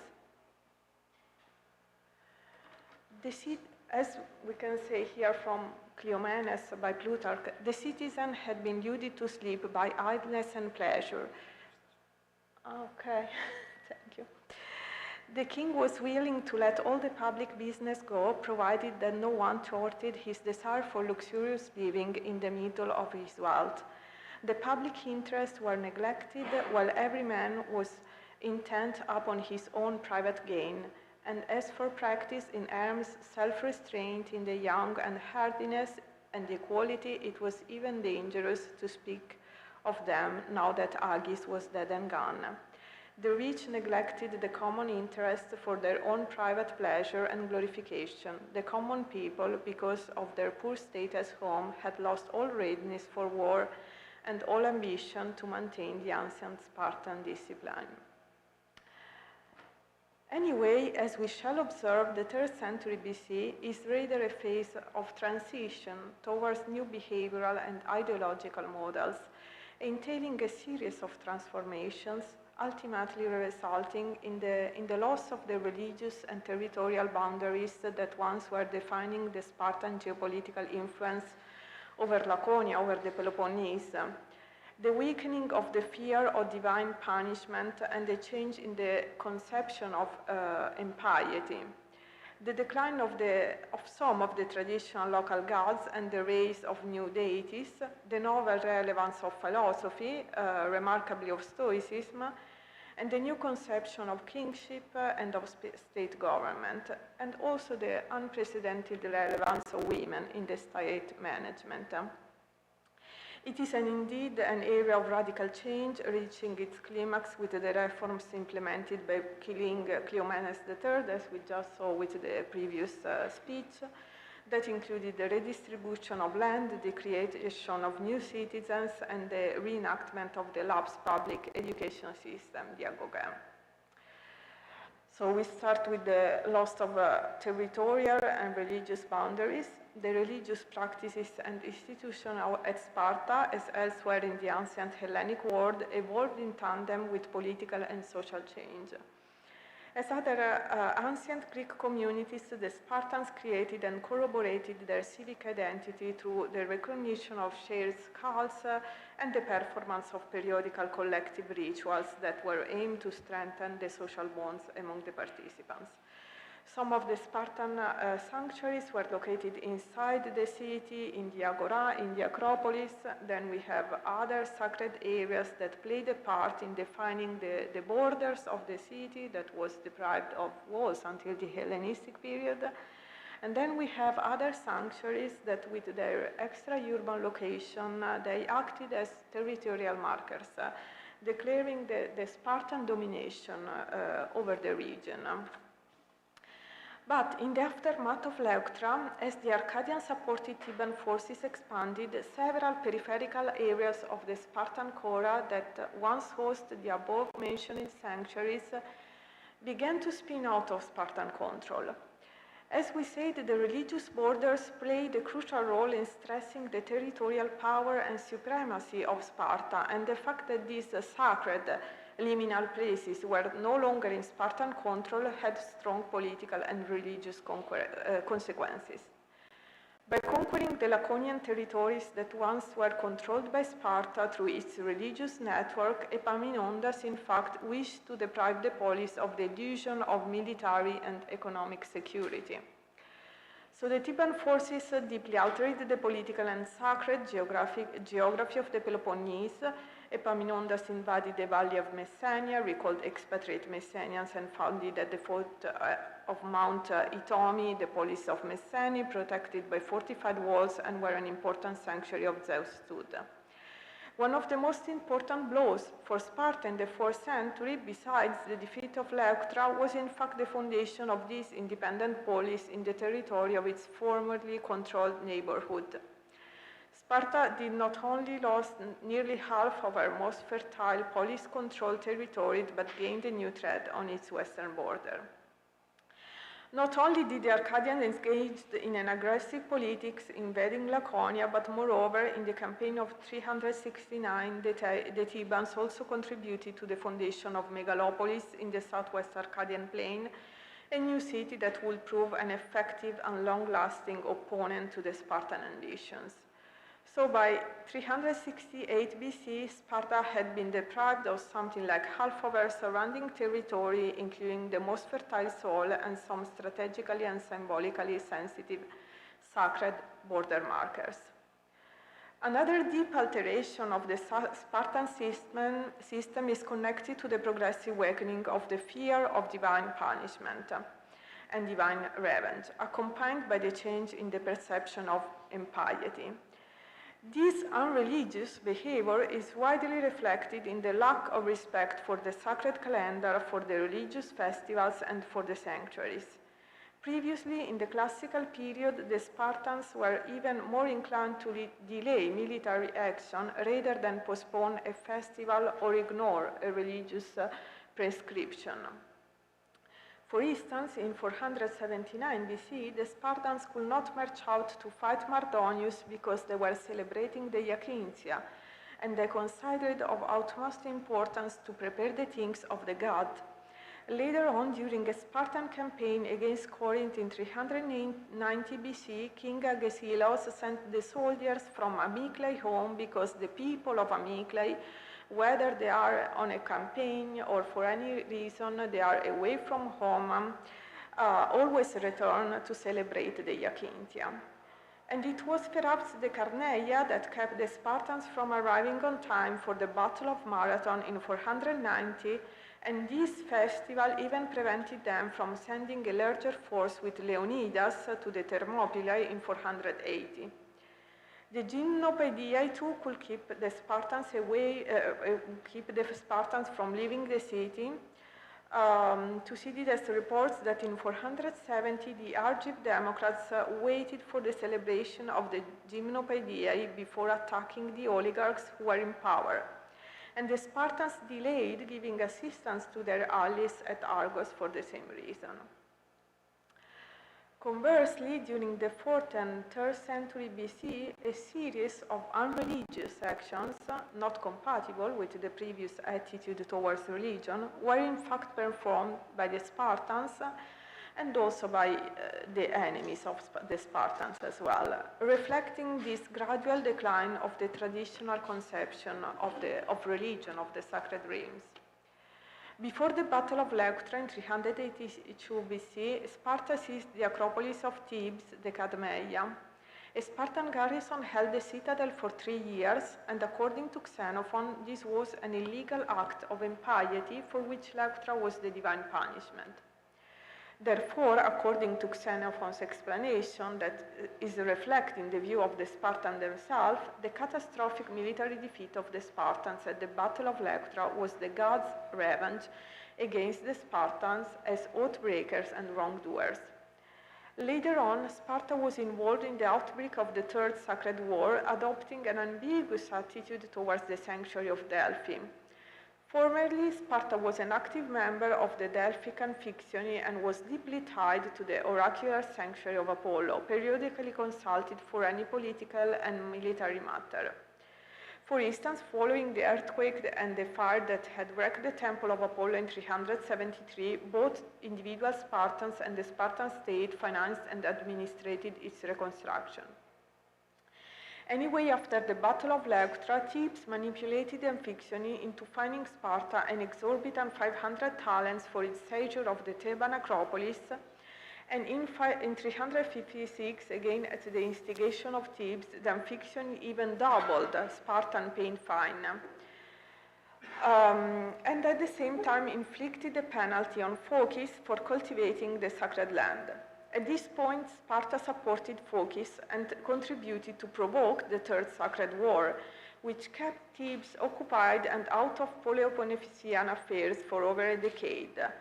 Archidamos, in fact, helped the Phocians, granting them the large sum of 15 talents given to the Phocian leader Philomelos. The latter used the money to assemble a mercenary force, seized the temple of Apollo at Delphi, and plundered the divine treasure. This action, besides proving the looseness in respecting the divine rules, anyway proved the Spartan capacity of planning wide political strategies. Archidamos, in fact, used the broader destruction of the sacred war to turn his attention to Megalopolis and Argos. In 241 BC, Agis IV returned to Sparta, where he found the community revolting against him and the once exiled Leonidas II back in kindly office. Agis IV claimed asylum in the sanctuary of Athena Chalkiochos, widely known as an inviolable place of asylum to no avail. He was quickly tried and executed together with his mother and grandmother. Later on, Cleomenes III, who started his career by occupying the precinct of Athens at Belbina upon the orders of the Air Force, took the opportunity to seize Argos while the Achaeans were busy with the celebration of the Nemean Games. The shift towards a new, looser, and more relaxed vision of the religious duties did not apply just to Sparta, but also to its enemies. Aratus, the leader of the Achaean League and the conceiver of an ambitiously expansionist program that foresaw the unification of the Peloponnese under the Achaeans, offered sacrifices to a human being, to the Macedonian king Antigonus III Doson, with the view to stipulate with him an anti-Spartan alliance against Cleomenes III. Nor did the conception of impiety resisting the Aetolians that in 240 invaded Laconia and despoiled the sanctuary of Poseidon at Tyneron. The just mentioned change in the concept of impiety is accompanied by a decline in the worship of the Spartan traditional gods. First of all, the Dioscuri, besides supervising the education and training of the young citizen, symbolized the duality of the Spartan kingship.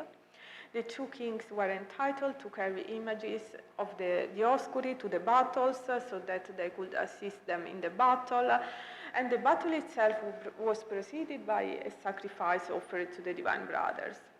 But in this era, the cult of the two brothers gradually fell apart as a symbol of the two kings. Areus I, as we already saw in this morning, introduced a silver coinage bearing the name of one king only alongside the image of Heracles in preference to the image of the Dioscuri. And then also the sanctuary of the Poliadic Athena Chalkioikos was no longer regarded as a sacred place of refuge, given that Agis IV, as we said, looked for asylum in the sanctuary in vain. And later on, Cleomenes III declared himself a direct descendant of Heracles, whose figure gradually replaced that of Castor and Pollux in the exaltation of royal power. And so deep was the change in the conception of Spartan dual kingship that Cleomenes installed as his co-king his own brother Euclides, making it clear that the days of the ancestral Agiad Europontid diarchy were over. Anyway, given that Cleomenes III implemented his radical reforms under the guise of an apparent restoration of all tradition to make them acceptable to the community, he revived and manipulated the cult of Artemis Orthia. On the observe of a silver tetradrachm, he placed his own birdless visage in the manner of the Seleucids, while Artemis Orthia is depicted on the reverse of the coin. Also used some of the Egyptian financial aid granted by Ptolemy III to rebuild the temple of Artemis Orthia. And this was a smart move to advertise his restoration of the Agoge, many of whose religious manifestations were closely associated with the cult of Artemis Orthia. So even when the ancient cults were apparently resumed, the reasons were mainly political in nature. Furthermore, a series of sacred places and cults replaced the older, more traditional ones, gradually raising their profile and their importance. Besides Heracles substituting the Dioscuri in the political realm, the oracular authority of the Temenos of Ino Pasife at Telame acquired a greater relevance. So when Agis decided to send Leonidas away, he attributed this initiative not to the Delphic Apollo, but to the Ino Pasife oracle. Subsequently, during the reign of Cleomenes III, it's again the oracular sanctuary of Ino Pasife to predict in advance through a dream the removal through the killing of the efforts. It was in fact a common practice for the Spartan efforts to sleep in the shrine of Pasife in order to receive some prophetic dreams. More remarkably, one of the efforts, the only survivors of the carnage perpetrated by Cleomenes, found salvation in the temple of Phobos, the Fear, thus underlying how the cult's places of the pathemata, which are personification of abstract concepts and feelings, became safer than the older traditional sanctuaries, such as the one of Athena Chalkioikos. Besides the worship of the Pathemata, the veneration of female heroines such as Helen and Cassandra Alexandra spread. For instance, in the Hellenistic period, in the sanctuary of Agamemnon and Cassandra Alexandra at Amyclae, the religious focus gradually shifted in favor of the female counterpart. By at least the early Hellenistic period, Cassandra assumed a more prominent role and was considered the main owner of the sanctuary. Rituals commemorating her death are recorded in the 2nd century BC honorary decree establishing a specific set of rites, the prostopa, to which the Spartan magistrate participated. And this ceremony included the Theoxenia, the invocation to the Cassandra Alexandra, a sacrifice, and a banquet that was attended by the efforts. And the spread of her cult is testified also by a Hellenistic marble throne with a dedicatory inscription.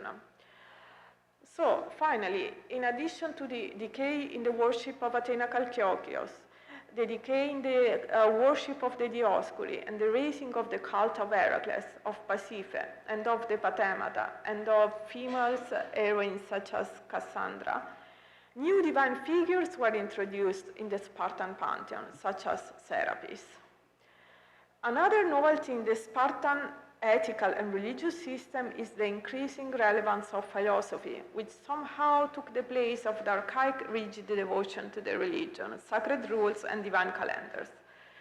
Stoicism played a crucial role in the shaping of the personality of Cleomenes III, who studied its principles since an early age under the guidance of Sphärus, that was a Stoic philosopher, one of the leading pupils of Zeno of Cyzicum. So we have this information in Plutarch. Cleomenes studied philosophy when he was still a teenager, after Sphereus of Borysthenes, who admired the manly natures of Cleomenes and increased his ambition. Sphärus is also the author of a work on the Spartan constitution in 3 books, and in this regard, the 3rd century is marked by both the birth of a philosophical reflection on Spartan polity and the birth of a Spartan historiography, given that some time after 250 BC, Sparta produced in Eusebius its first homegrown antiquarian and local historian.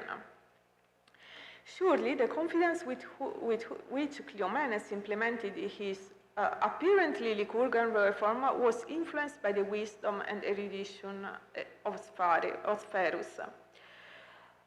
As we already said many times this morning and also yesterday, such a constitutional reorganization entailed the cancellation of the debts, the redistribution of the property, the expansion of the citizen body, and the restoration of the agogé, which had fallen into disuse sometimes in 270. Cleomenes' claim for a return to the ancient tradition allowed him to innovate under the guise of restoration. Sphärus successfully managed to forge the Stoic personality and lifestyle of the young king, marked by self-control and contempt for luxury and opulence. His own manner of life was simple, plain, and no more pretentious than that of the common man. And it was a model of self-restraint for all. Even more stoic and at the same time stuck to the ancient religious tradition is the figure of the mother of Cleomenes, Cratesiclia, who did not hesitate to turn herself as a hostage to Ptolemy III for the sake of Sparta, having still an intact and genuine faith in the gods, in the traditional Spartan gods. So when she was about to embark to go to Ptolemy III, she met her son in the sanctuary of Poseidon, and his son Cleomenes were crying, and she told him, "Let no one see us crying or doing anything unworthy of Sparta, for this lies in our power, and this alone. But as for the issues of fortune, we shall have what the god may grant." Nevertheless, Sphereus failed to teach Cleomenes that the detachment from life that would have allowed him to honorably die as a Spartan of the old times would have done in the Battle of Sellasia with his fellow citizens. The changes occurred in the 3rd century BC in the Spartan ethos were in fact so intense, so deep that Cleomenes III did not hesitate to flee after the disastrous defeat of Sellasia, eventually escaping to the court of Ptolemy III at Alexandria. So in conclusion, Sparta entered the Hellenism with a deeply changed religious and ethical structure, which instigated by external causes and primarily by the loss of the territorial religious boundaries in the Laconian region, resulted in a faded respect for the ancient religious tradition, sacred festivals and calendars, in a weakened fear of divine punishment for impious and religious action, in a progressive abandonment of the worship of ancient gods and cult places, in a new relevance of philosophical thought and political strategies, in some cases deprived of the original moral depth and sense of honor, but anyway coherent with the novel Hellenistic geopolitical situation in the Mediterranean area. Thank you.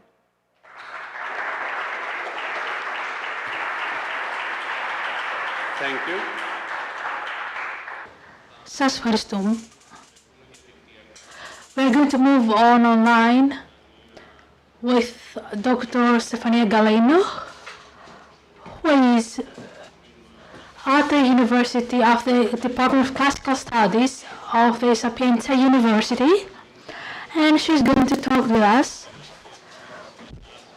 with her assignment, Last Kingdom's New Tradition in Hellenistic Sparta.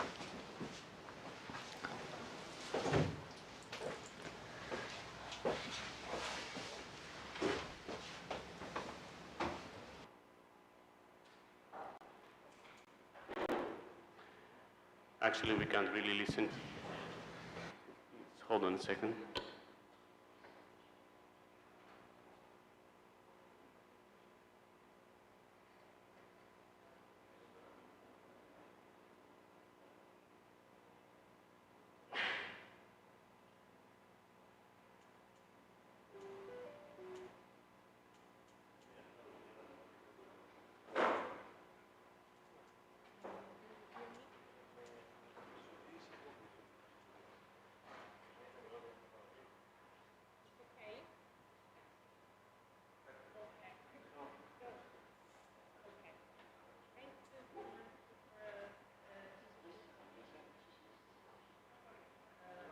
Just hold on a second for a few moments, and we're going to be okay in a few seconds.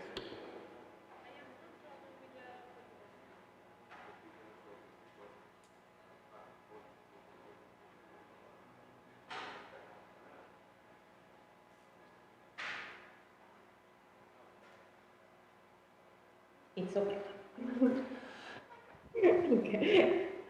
Okay, so from the public, I have a positive.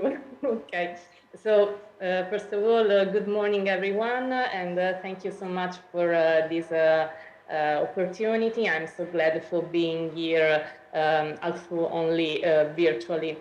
So I have to share my. Okay.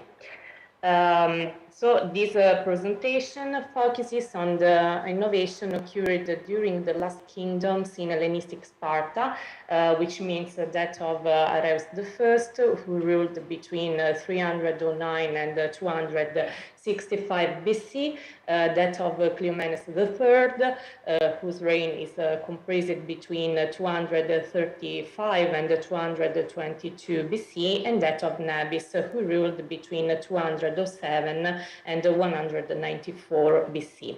And particularly, this paper will deal with the political and the cultural aspects related to the introduction of the coinage in this period, despite the renowned and legendary ban by Lycurgus attested by ancient sources.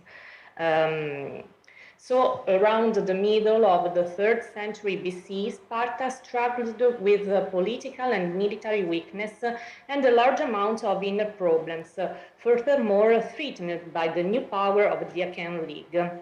Nonetheless, the difficult historical period comprised between the Battle of Leuctra, occurred in 371 BC, which revealed the lost Spartan dominance in the Peloponnese, and the Battle of Sellasia, fought in 222 BC and concluded with the Macedonian Achaean victory. This period is marked by a reassessment in arts and culture parallel to the intermittent efforts to corroborate the Lacedaemonian hegemony. The aim of the last Spartan monarchs was to try to revive Sparta's former glory through a political maneuver, also resulted in the introduction of the first silver Spartan coinage. So the origin of the Spartan nomisma is still in doubt, as well as the origin of certain economic bands which contribute to the idealization of the image of Sparta as an anti-chromatistic society. This widely debated topic is extremely difficult to address. Therefore, in this context, only a brief summary of the whole issue will be provided. Archaeological evidences attest the introduction of Spartan coinage minted in precious material, at least during the kingship of King Areus I, so in the middle of the 3rd century BC. On one side, this Spartan delay in monetary production is not unusual. First and foremost, Spartan economy was based on an agricultural archaic model. Secondly, it is attested that many polis preferred to use foreign coinage, like the widespread Aeginetan silver coin and the Athenian one, rather than producing it on their own. On the other side, there was the spectrum of the ban of using foreign coinage dating back to Lycurgus. In the words of Plutarch, Lycurgus supposedly redistributed lands and likewise intended to equally divide all the contents of the houses, with the aim of creating equality. However, although he did not implement such a plan, he obtained the same equal result by banning coinage in precious material, namely gold and silver, replacing it with an iron currency, which resulted both in the consequent ban of foreign coinage and in a local low-value currency that made it impossible for the Spartans to engage in trade and thus to buy any luxuries.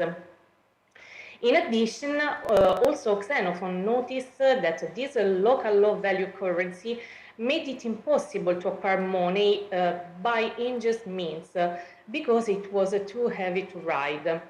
In any case, the holding of precious material coinage by the Spartan individuals was at this time made illegal. Although there is a thin boundary between real history and legendary history, as well as all the discussion concerning the Lycurgus and these affairs, the alleged ban of foreign coinage could not have been enacted in the 8th century BC or earlier, since the first silver coinage were not minted in the mainland Greece before the 6th century BC. Secondly, it is possible to assume that the Spartan nomisma was produced at least after the Battle of Aegospotamius, fought in 405 BC, and the victorious end of the war of the Peloponnese, to which followed a period of wealth and opulence in the polis, which resulted in the presence of a great quantity of precious metals, counteracted by a real unenforceable ban on private ownership of foreign coinage. In this context, in order to counteract the politics of Lysandros, who intended to bring foreign silver coins, the Spartan resorted to a traditional Spartan iron coinage, asserting that Lycurgus had banned foreign coinage. It is doubtful if the iron money was minted at that time. Moreover, it had a considerable weight and was maybe called pellanor.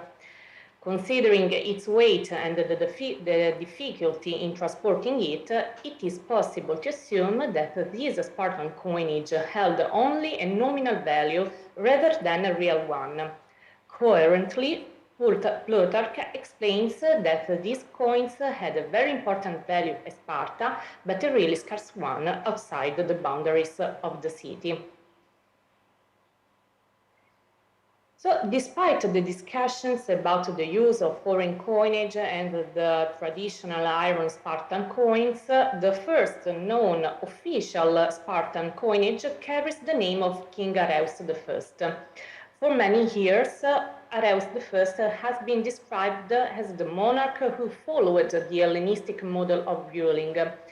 Succeeding the events with Pyrrhus of Epirus, who was finally killed by Areus at Argos, the monarch managed to secure an alliance with the anti-Macedonian Ptolemy II and also a number of Greek states, Athens prominent among them, in a joint front against Macedonia as part of the Trimonidine War that was fought between 267 and 261 BC. Indeed, this increased Spartan importance in foreign affairs is attested by the decree of the Trimonide that is dated back to the same year of the war, which records the Athenians' alliance both with Ptolemy II Philadelphus and with the Spartans and their allies, who were already allied to Ptolemy II. Although the inscription mentions other Spartan officials and twice refers to the kings, Areus is the only Spartan honored with the specific mention of his name. Ptolemy II's contemporaneous dedication of a statue to Areus at Olympia similarly recognize and celebrate the ΓΙΑ ΤΗΝ monarchy despite the presence of the reputed co-ruling Eudamilus II. In this context, King Areus introduced the monetary system, plausibly in order to finance the needs of the Trimonidine War, besides supporting his image of a powerful ruler. This first silver coinage included both silver tetradrachms minted on the Attic standard and modeled on Alexander the Great's issues, and also obols based on the Aeginetan standard with the same weight. Although the anti-Macedonian politics, the usage of the same standard of Alexander's coinage was formally justified by the fact that the recipients of these coins were foreign mercenaries, and this typology was the most acceptable currency of the period. Up to today, only 4 silver tetradrachms of Areus have been found. It is noteworthy that the reverse shows Zeus enthroned and carry the legend Basileus Areus. And this is too important because the legend names King Areus as the issuing authority and clearly imitate the coinage of Alexander's successors, with the title Basileus carrying dynastic connotation beyond the local significance of Spartan kingship. And at the same time, as in the decree of the Trimonide, the other king, Eudamidas II, it is totally ignored, switching to an autocratic Hellenistic monarchy. In addition, the obverse of the tetradrachms represent the head of a youthful Heracles wearing the lion skin. The figure of Heracles, claimed as a mythical ancestor of both royal houses of Sparta, slowly came to substitute the traditional iconography of the Dioscuri, which for centuries had symbolized the repointed Aegean Spartan diarchy since archaic and classical period. Not only Heracles and his attributes became a fixture of Spartan coinage until the reign of Nabis, his iconography on coins corroborates the new image of Spartan monarchy from Areus I on as a new absolutistic one, modeled on the Great Hellenistic kingship.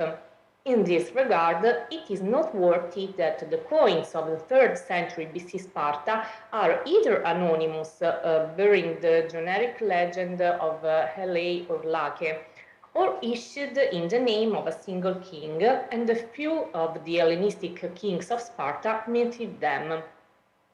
By the 3rd century BC, the power of the Dioscuri as the model for the Spartan royalty par excellence had weakened. Their symbols on the bronzes of Cleomenes III and his successors, and later those of Nabis and his predecessors, were always complementary to those of Heracles.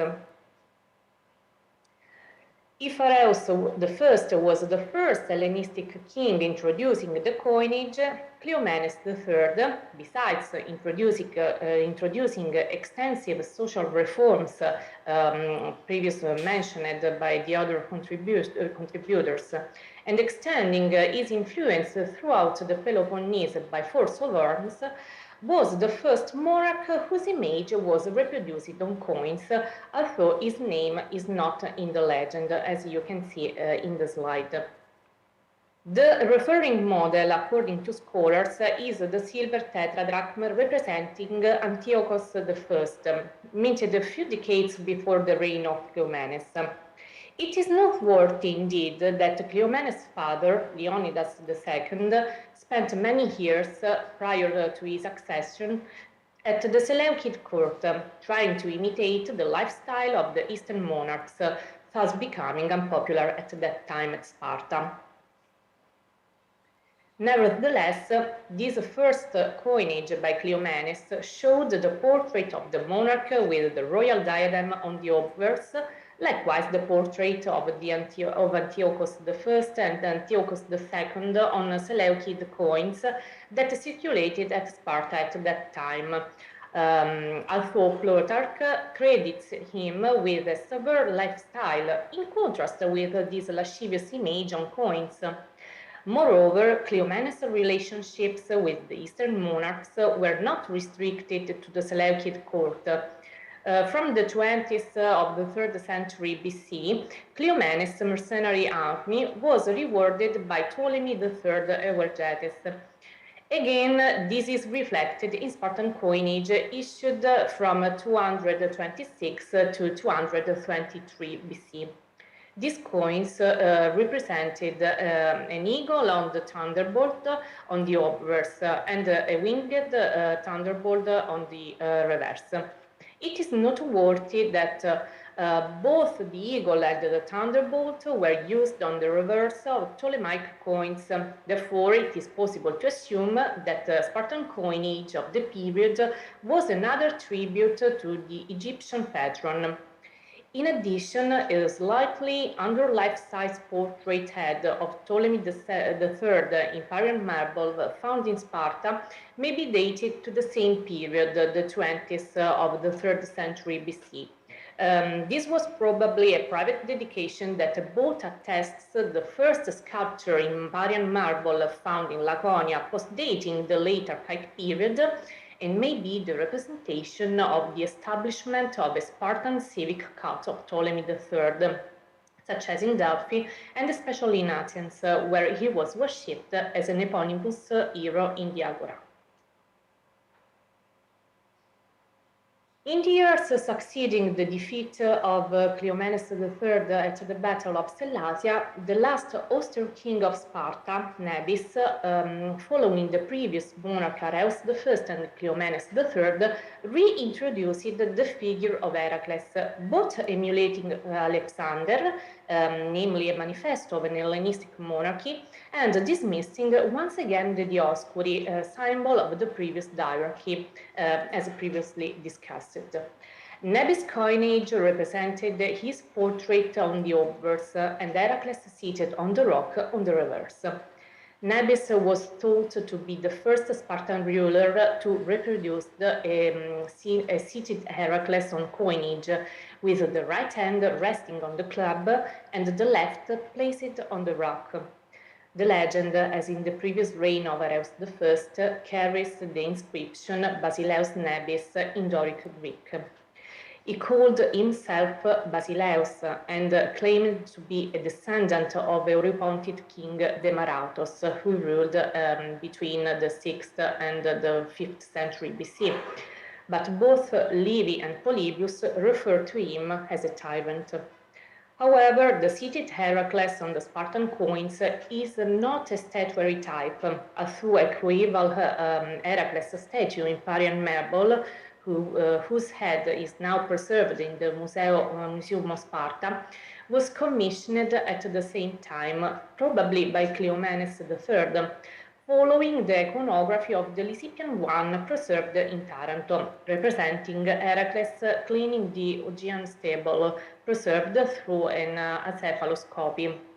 More specifically, this iconography on coinage derives by a coin used in the mints of Antiochus I at Sardis or Smyrna and Magnesia at Sipylum, and in the mints of Antiochus II at Temnos, Myrina, Kyme, and Phocaia. Nevertheless, a group of silver tetradrachs, Azul, king of the legend, probably dated back to Nebi's predecessors Lycurgus and Macanidas, and already showed the iconography of seated Heracles on the reverse and the head of Athena on the obverse. In this regard, the Athena head was inspired by a gold stater of Alexander with Nike on the reverse. It may in fact have reached Sparta via an imitation coin type issued by Antiochus II. So, in conclusion, in the context of the Crimonidean War, Areus put an end to the traditional Spartan ban on coinage and at the same time gave a stimulus to overlook the Lacedaemonian aversion toward monarchy, overshadowing the traditional diarchy. The manifesto of this new politics became the coinage that, in the case of Areus, may be identified as the focal point of his policy of civic renewal.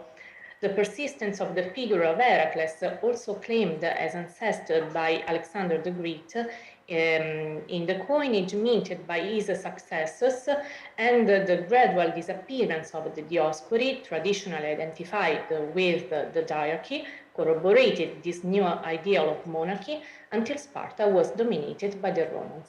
Thank you so much.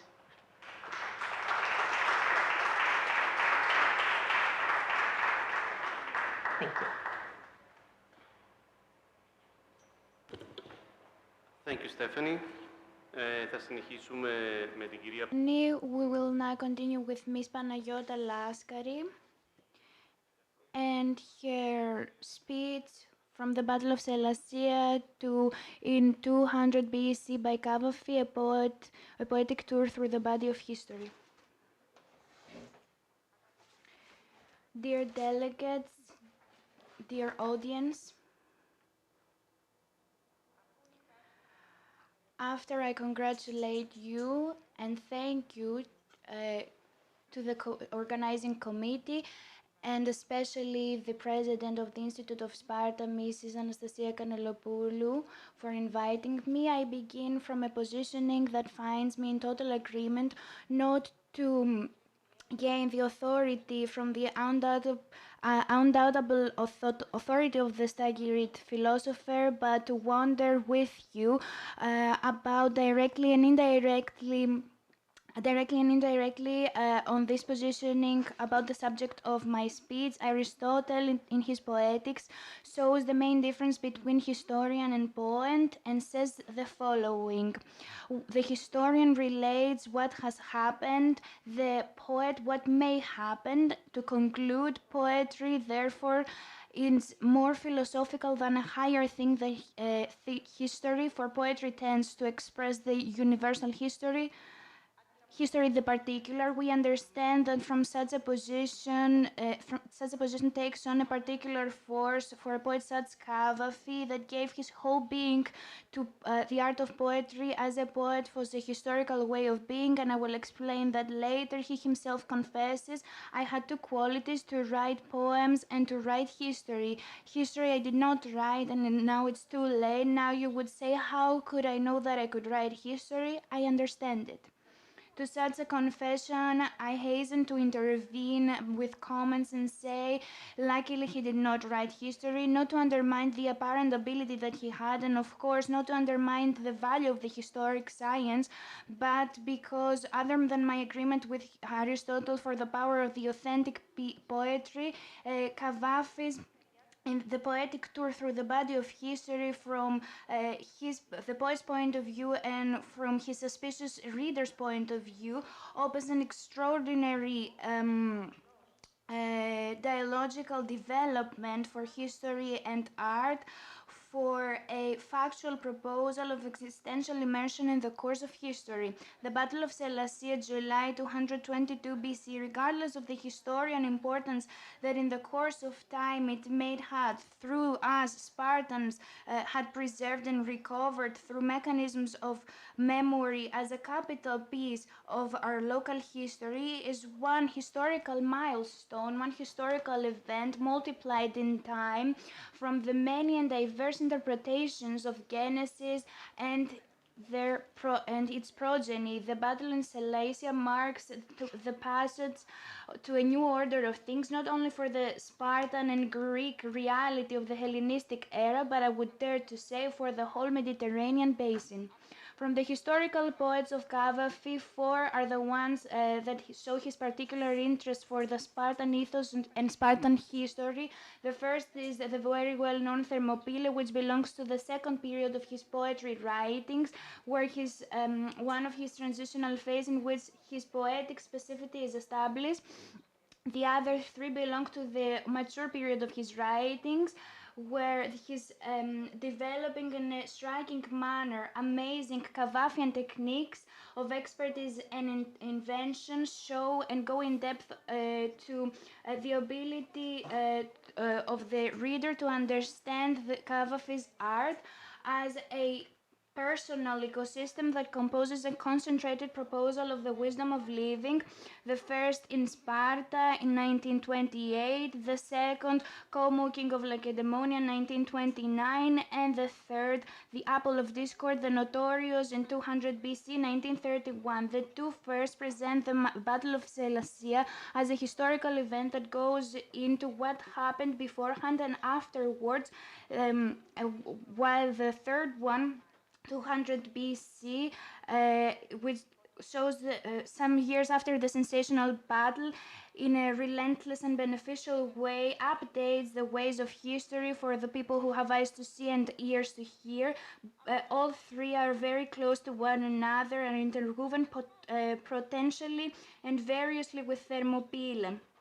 In Sparta, he tries with a poetic reconstruction of the historical scene with prompter Plutarch, Cleomenes, son of Leonidas and Cratisiclia, against his father, follows the ideas of Agis IV and tries to change the corrupt system of Sparta. He finds supporters, his mother and his wife, Agiatis. He asks, in order to face the Macedonians, he asks the help of Ptolemy III, and he agrees under the condition that he sends as hostages his mother and his children. The Spartan king is afraid of his luck, but he doesn't say anything to Cratisiclia. She asks him, however, to do what is right for Sparta and not be afraid of Ptolemy because of one old woman and two young children. The ethos of the tragic queen is depicted further to our next poem, Come, O King of the Lacedaemonians, the exhortation of the mother to the son, as Plutarch shows us,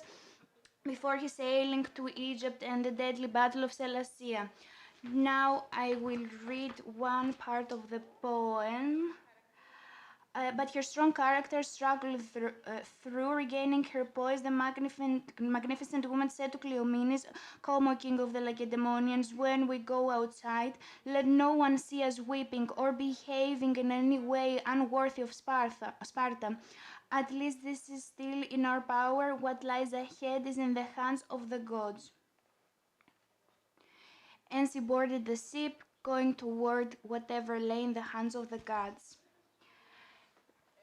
And the history is known afterwards. and now we'll talk about it for the glorious queen and his son Cleomenes at the Battle of Sellasia was defeated, leaves Sparta and goes to Egypt through Githio. There he initiates the revolution with the help of Cratysiclia. The revolution fails and he kills himself. After that, Ptolemy IV orders to kill Cratysiclia and his entourage. She asks not to be there at the execution of her grandchildren. Her dying wish was not heard, however. They lead her there and she watches the slaughter of her grandchildren. One phrase is typical of the tragic moment. Oh children, how did you end up like? The two poems have a thematic core and could be a continuum. Now I go on to some brief observations from my point of view. And Sparta, the poem moves through a thin balance from the magnificent Spartan way of thinking and ethos, as is shown from the speeches and the works of a wonderful woman, Queen Cratysiclia, and the agreements of her son with the ancestors of the Alexander the Great during great danger. The second, in Sparta, that unique case fascinates Cavafy. One unique political regime that chooses frequently isolation and as proof of shows it as a proof of its superiority at the time when it claims from all sides a preeminent position in the world. Sparta looks like him. Third, behind the admiration for Cratysiclia and Sparta, it's hidden one ambivalence that creates our question: what would the poem be if the irony of the last lyrics was not there? Of course, an upstart like in the Lagid could not possibly comprehend the Spartan spirit. It's about a critical moment where the abyssal difference between two words is shown that cannot understand one another, and in this impossibility, what could possibly Cavafy suggest through the thug of war in his irony? Como King of Lacedaemonians, in this poem, the reading of that specific history by Cavafy comes to an end on many levels. I spoke previously about the continuum. Yes, Como King of Lacedaemonians finishes at a perfect allegory, a proposal of Cavafy that began with Sparta. The existential actualization of history is preserved and does not fall into a simple didacticism because of the subtle reflective irony of the poem, for which I talked at the previous poem. And now we move on to the last one because I don't have enough time. I'm not going to cite it. You all know it. You can see it as well in 200 BC. There has been many people of different opinions about the interpretation of the poem. This is a very one can see the irony and throughout the whole poem, and it's blown up with the fortissimo phrase talk about Lacedaemonians. After that, who is he talking about? The Lacedaemonians or the rivals that begin from Alexander and the Hellenic League, and he creates in record time a completely new political and new Greek relations situation. Now move on to some short remarks before I make my personal assessment. Cavafy in 1931 publishes a poem about a historical happening ambiguous since the beginning. After the battle of Granicus, the great Stratilates begins in Acropolis of Athens, spoils from the battle with the inscription Alexander son of Philip, and the Greeks accept the Lacedaemonians, which is true, but also it's a comment from Alexander's point of view with more than one readings.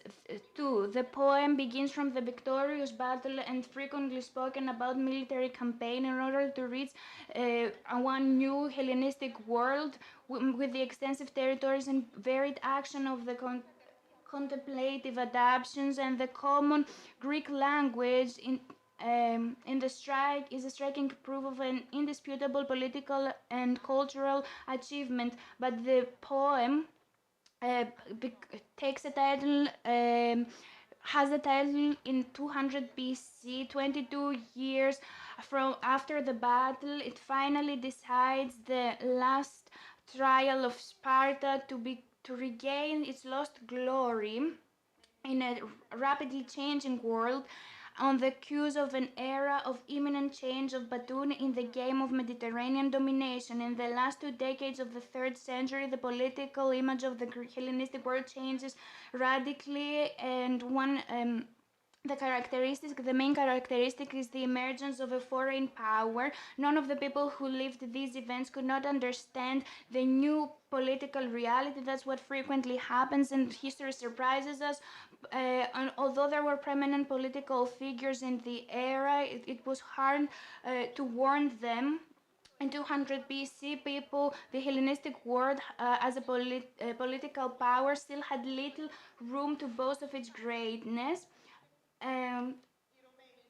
The Romans at the gates of the political chessboard, an imminent checkmate move, and Cavafy, a skeptical, thoughtful observer of the whole game at a great time safety distance. Through one point of view, we can start to see what could possibly the Alexandrian poet try to achieve with his irony, apart from aligning himself with one or the other force, and to satisfy the most of us, where we continue at a world that is falling apart, and we take the power as a display of strength, even when we speak about the most spiritual things. I leave the field of questioning open in order to make a remark about the specific poem. I think that 200 BC is one of the masterpieces of Cavafy because his irony, the allegorical trick, his main allegorical trick, and the driving force of his poetry find here its perfect expression in the poem and not in the dialogue of 2 or more poems. The position and the contrast, obvious and emerging, stimulate an indigenous subversive dialect that gently rams the reader into the poetic game, and on a first level, with the skeptical virtuosity of irony, they leave the answer to the reader. And to a second level, more demanding, they give him the chance to read the irony as an oxymoron, as a transgression of the underlying contradiction, which thus becomes apparent. In such a reading, the Cavafian irony comes to strip any power from the ephemeral greatness, and to leave about the tragic individual and collective deadlocks that recycle themselves throughout history without any discount to the tribute paid by both sides to what the time has brought, even if that has to do with Sparta or the Hellenistic period. In this way, the poet, this incurable lover of the past, a poetic historian, inaugurates every time a new politically straightforward conversation. The obsolete concerns us directly to the present. After all this roughly presented, I'll come to the critical question that is the last part of my speech, and it's triggered as well. What does ultimately do Cavafy with history, and how does he do it? I will begin with the what to reach, from why to reach the what. One can never understand fully that interpretation of a classical and modern poet who stood against the established, even by risking the heretical position, and at the stake that the essence of his poetry is the enduring change of masks. First of all, the way that he reasons, converses poetically history is one of an ironic allegories. The historical memory is the rebirth of itself into poetic figures. He reads ironically the personalities of history to write ambiguous, polysemous, protean, allusive, with totally existing meanings, but in perpetual limbo. Cavafy, with his ways of allegory and symbolism, and by following the modern technique of editing, stages the poem as an entity which talks with the past, the present, and the future, in many ways dynamically, highly fascinating. The unique part of his way is that where his charm lies from is that in his most mature poems, he avoids as an authentic creator didactism that could lead to the allegorical narrative. And the irony is a subtle Cavafian sophistication that varies from sarcasm and parody. Thus, this great achievement of shifting focus that creates creates aesthetical questions, and the result is to not release openly the meaning. And we reach the final coda of our questioning: what does he consciously or subconsciously reach with his ironic allegory? And now we'll formulate my thoughts quickly.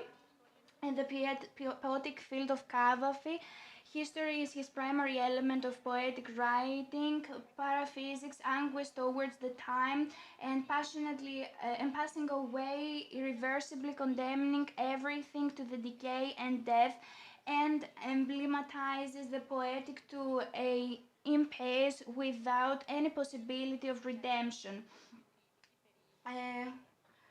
Or else we could put it as the tour in the body of history. Thus the individual and collective subject is confronted with the almighty time and has its own light through history and shows unknown and aspects of it.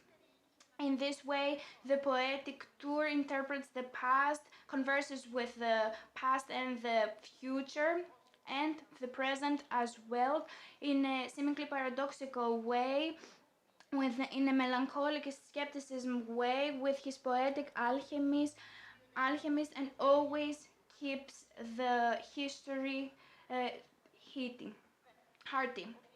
The second thing is that the axis of Cavafy is time and not place, the chronicle distance, memory, imagination and conception of the Hellenistic because of temperament, origin, family and social conditions other than the national borders,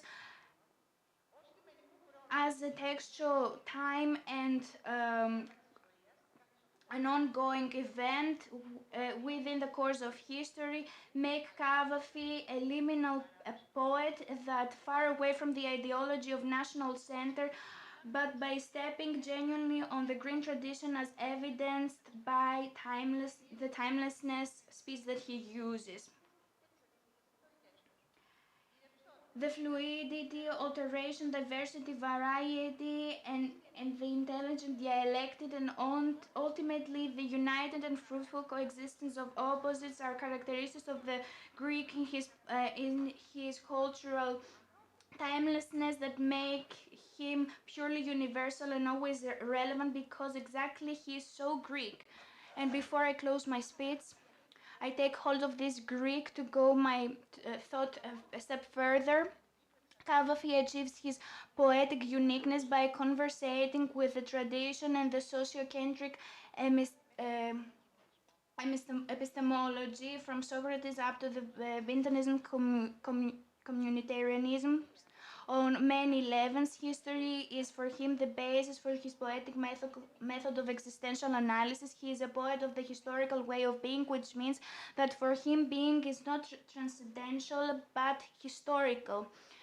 History is his deep existential structure. Poetry, in his case, creates history as a continuous meaning on the given historical canvas. His existential poetry as a needed, personalized, subjected determination is true because it is indeed historical. This means that it really exists as a valid thing during space-time.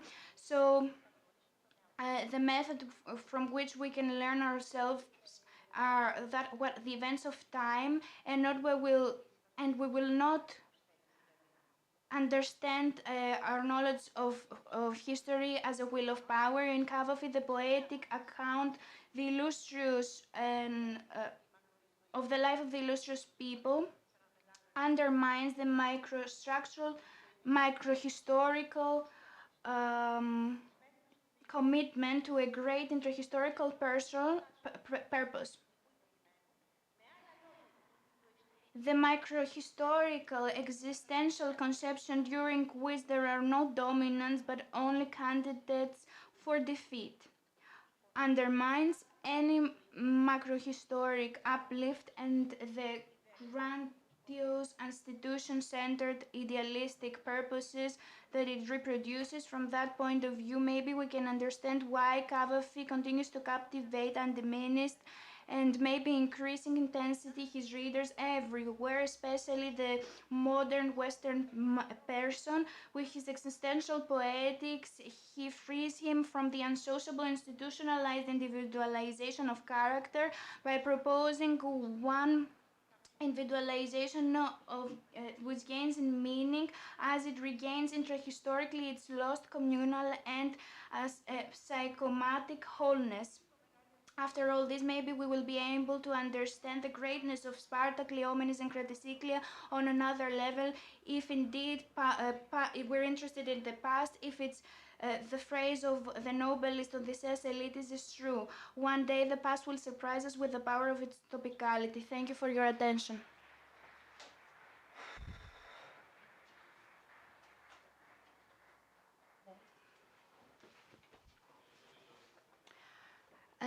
The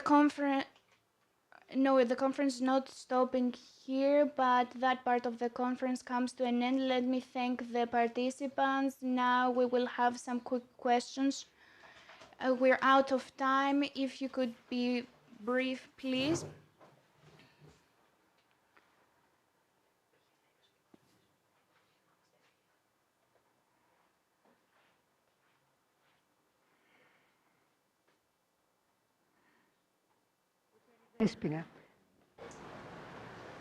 Thank you very much, Koutseri Despina. As I believe, in comparison with what Mr. Apostolidis said, Cleomenes has a deep spirit for Sparta. He strongly believed in the form of this ideology. But nothing was stated for the ideology that was promoted by his wife, ΓΙΑ ΤΗΝ, who was a widow of Agis, the previous king, and who was bigger than Cleomenes, elder than Cleomenes.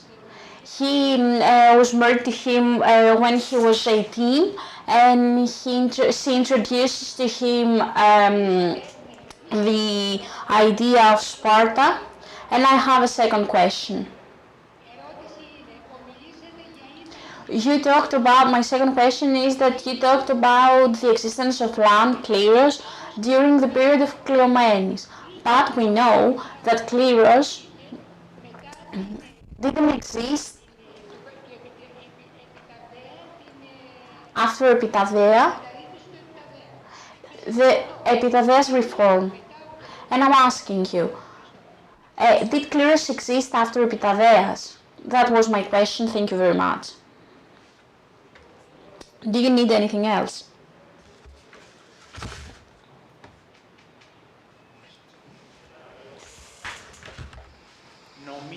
I think that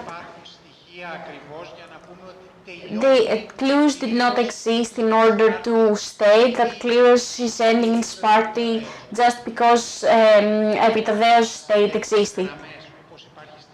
None of us historians state those things, and we don't state that the measures are stopped due to this. We know for certainty that Cleomenes has the ability to distribute clearers and wants to do so. And it was the only way to promote the military.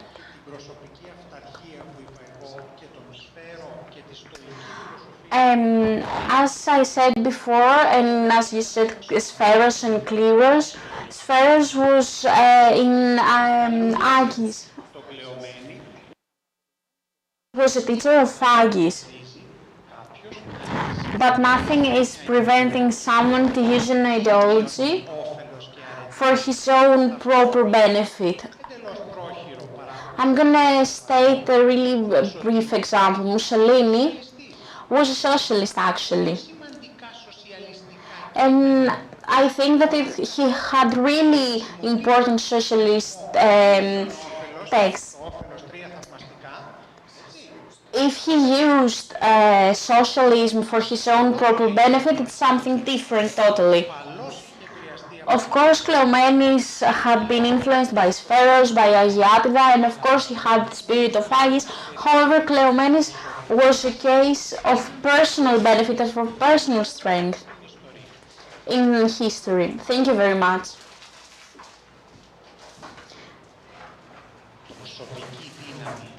Cleomenes has his personal strength. He stated that I would have a kingship, like everyone else said, I am the king of ΣΕΛΛΑΣΙΑ, and I am the Sparta king, and I am an actual Spartan king. Sparta was his city, he wasn't in Sicyonia, in Argos, so he tried to take advantage of Sparta and become the king of Sparta. So forgive me, what I want is to actually undress his personality and reveal his personal benefit. He didn't do it, as we said before, for Sparta, for the regime, he did it only for himself.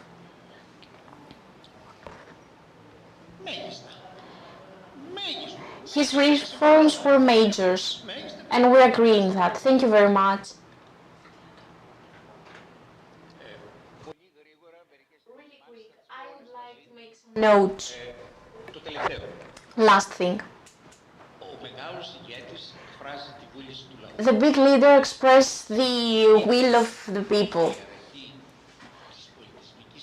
The virtue, both the personal and the civil virtue,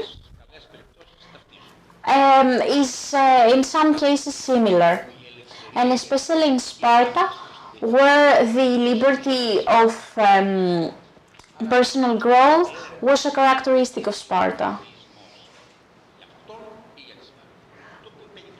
So the question is, did he do all those things for him or for Sparta?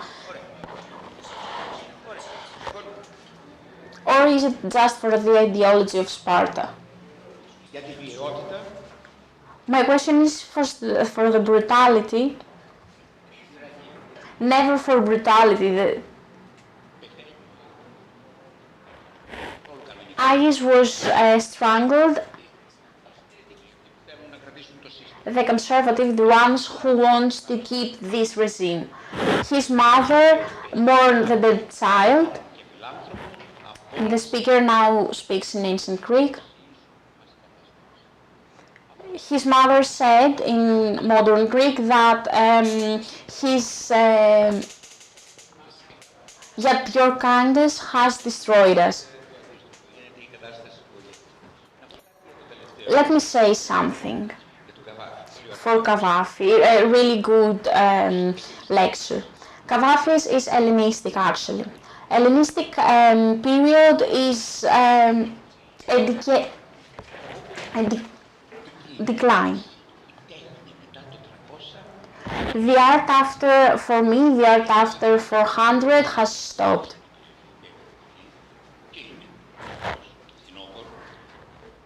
The fall of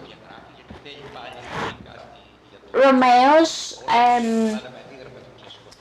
said that it's important to note that in all museums there are texts of Roman period and not Hellenistic.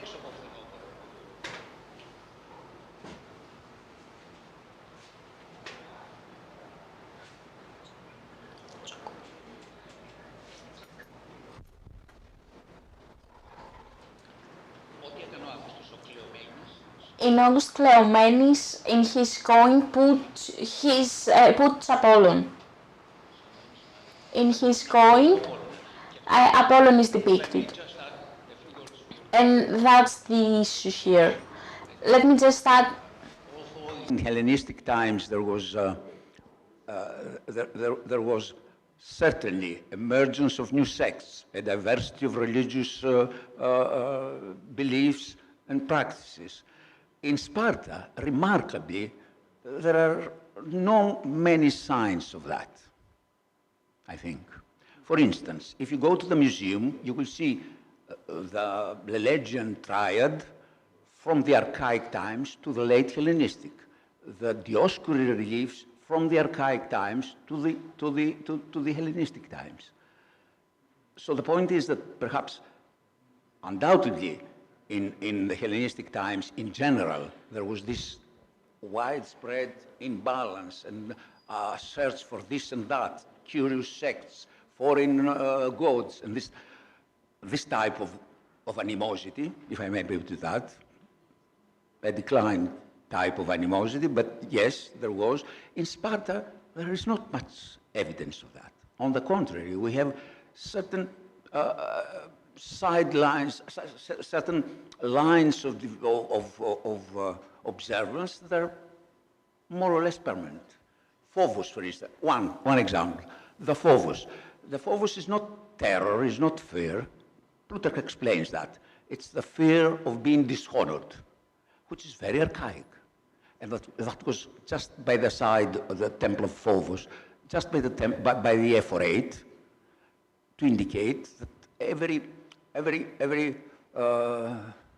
principle in Sparta was governed not by this or that power, but by the fear of being not perfect, of being dishonored, of doing something shameful. So that is common from the archaic times to the late Hellenistic times.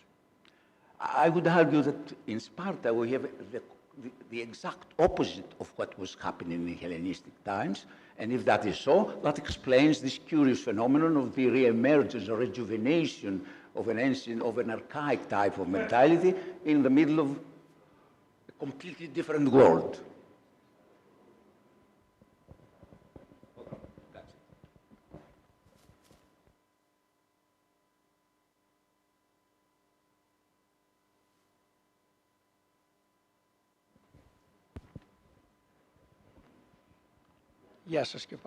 Hello again. My question is the following. If you agree that Ukraine with Zelensky today could imitate the ancient Spartans, my question is addressing to the speakers. In general, whoever can just answer. And another question for Kavafi's speech. If you agree that it begins in a cold way, we can say, however many sentiments occur from his poems.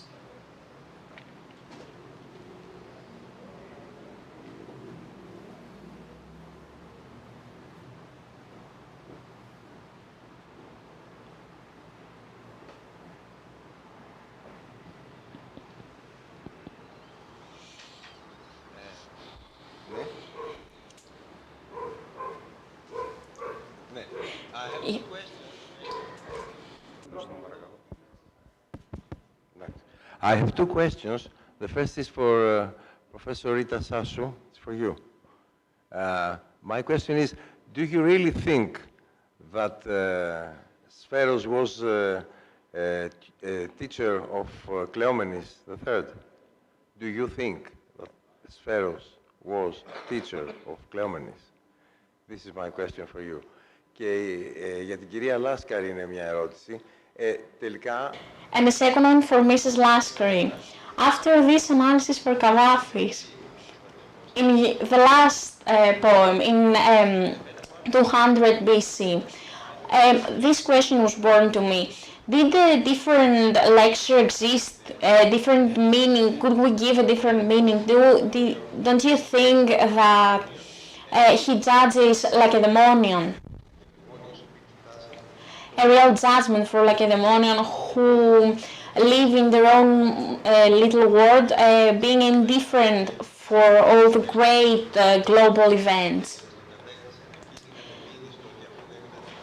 And they were indifferent to the fact that Greek has conquered the whole world. those are my two questions, because Mr. Apostolidis, in whom I would address the second question, had left, so thank you.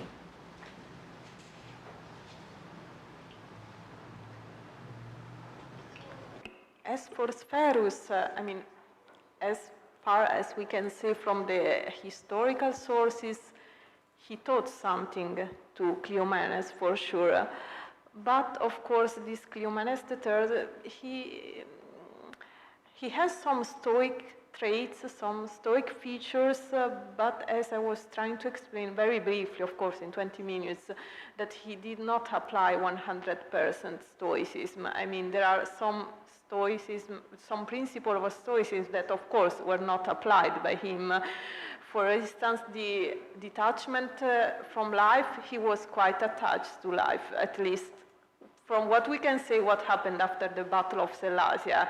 He did not just, like Seneca, for instance, just accept death and die, but he preferred to escape. So, yeah, maybe he was a pupil, but he did not apply Stoicism 100% at least. This is what we can say from on the basis of the historical sources that we have. You're welcome.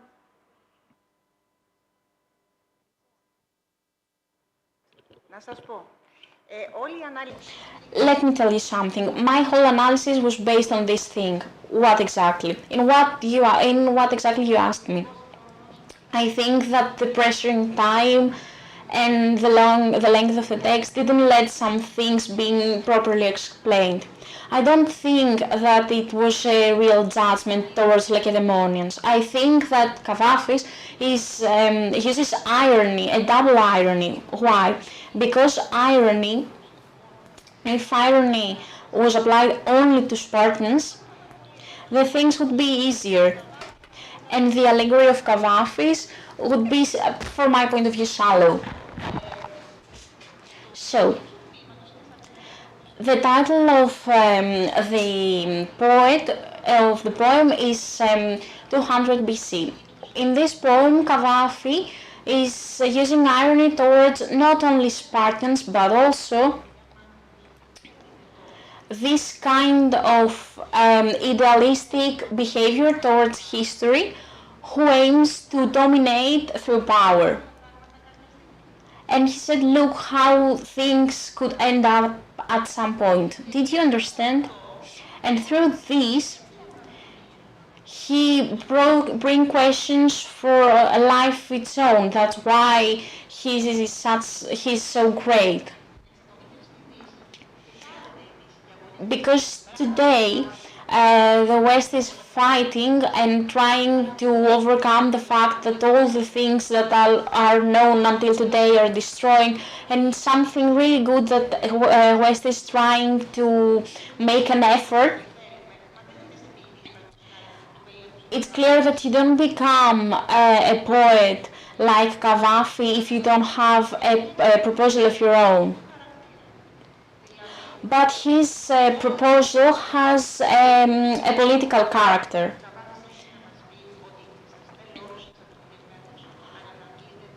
Kavafis state that the power of a person should be adhered from the power of the society. That's why I think he's so great, so important, and that's why I think he's Greek. I don't know if you want to say something else. I have read all of Kavafi's poems.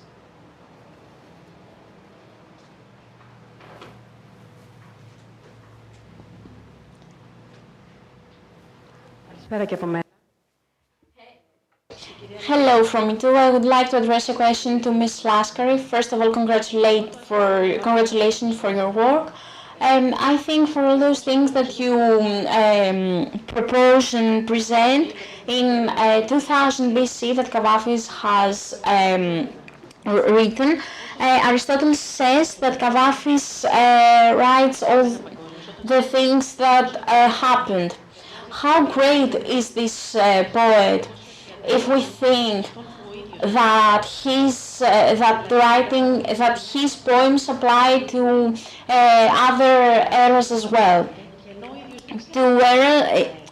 When Gaddafi wrote its poem, it was a really changing era. However, it's really remarkable how his poems apply to everything, to any other era.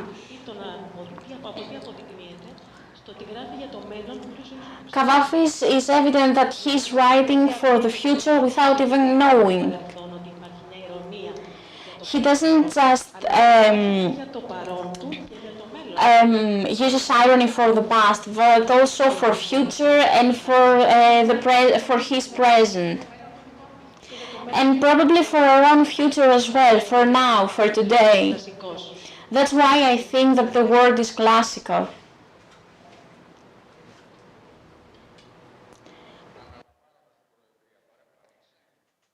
Do we have a question?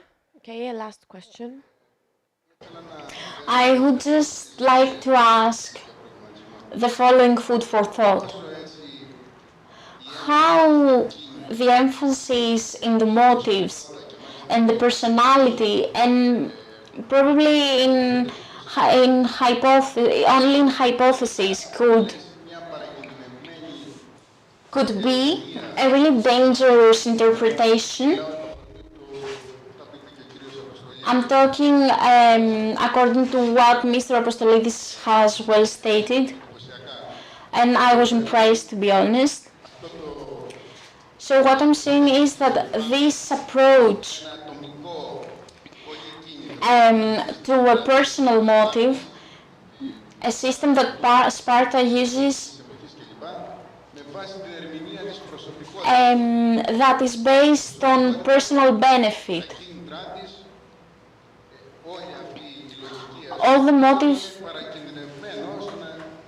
I do think that this is a little dangerous state, because we could create some other thoughts in our mind that probably are not what exactly has happened, and probably at some point changes the things that has actually happened with the reforms.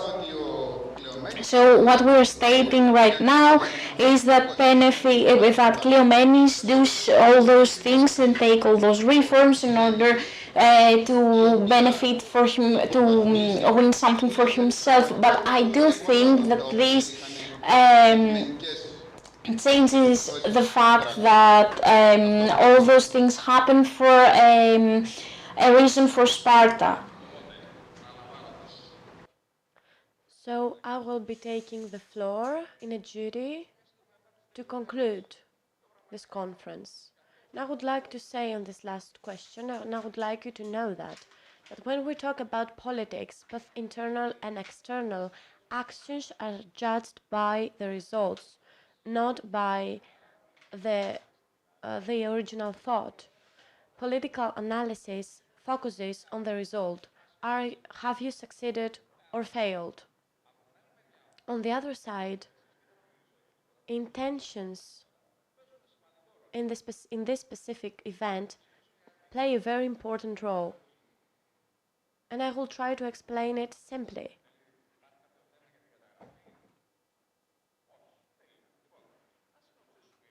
So let's conclude the conference, and I would like you to get to know what I said about intentions. To begin with, about the Battle of Sellasia, it is evident in the conference that the interest remains throughout the centuries for the battle itself, as we heard really beautiful analysis from Mr. Kouvelis and Michalopoulos, the battlefield itself, a combat analysis, and at the same time the interest on the personality of Cleomenes remains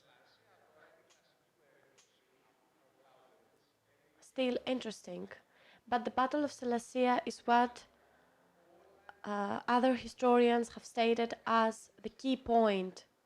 The entire Cleomenian battle, the entire Cleomenian war ended at Sellasia. That was the turning point. That is what is important for the strategic analysis. That is the first thing that came out. The second thing Sparta is important, is unique. That was a point making by Mr. Ramenos and Mr. Pieris, the uniqueness of Sparta. But on the other side, and that is the issue of initiative, in order to also answer your question, we can see how the rest of Hellenistic monarchies acted and resulted on Sparta, how the entire political functioning around Sparta resulted at social practices inside Sparta. Political practices at first.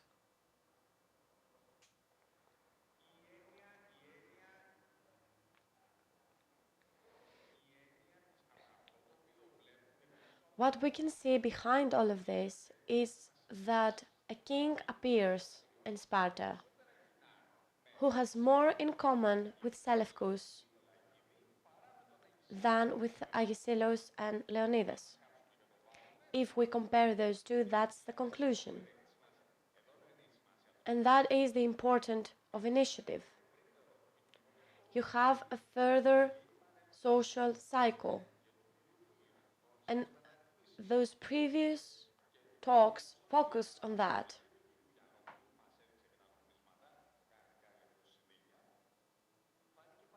So we saw eventually that the external political functioning gave Clemenes ideas. That is not a point of disagreement. As Americans say, you win someone, you lose someone. You cannot take everyone with you. So the results, the conclusions, tend to this point. So what does that mean today? We can see that in the great talk opened about the value of democracy on the one hand and the non-liberal regimes on the other. So you can see tendencies that appeared in Turkey, a different president from the past, in Russia, that always had really authoritative regimes, and now it's even harder in China. That's that when Xi Jinping appears really different from his predecessors in Brazil and also in the United States. The security points, the security of the Spartan regime compares to that of the Americans, and the institution of the presidency is really enforced. The government comes from executive orders. It is controlled by the executive power in the United States, and you can see that.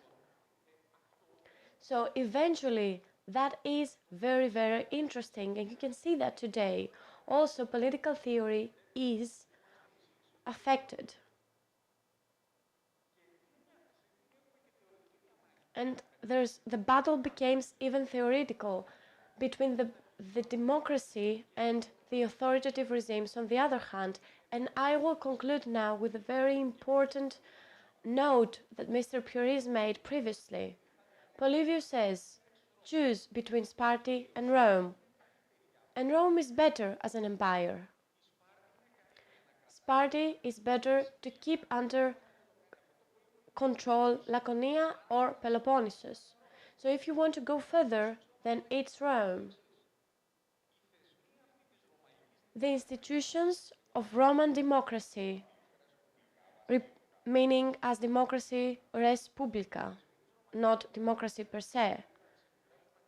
The Roman institutions allowed it to conquer the basin of the Mediterranean. After that conquer, Rome became an empire, which is really interesting for bringing it today, that governmental decisions are made in a regional level. With this thought, I would like to close. Thank you for once again a really great conference. I think that Ms. Kanelopoulou will take the floor now via Zoom.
Με ακούτε?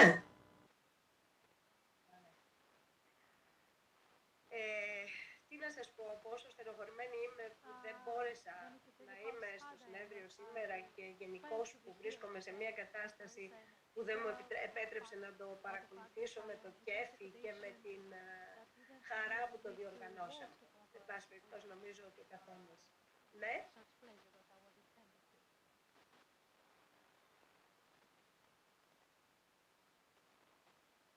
Γιατί επαναλαμβάνετε?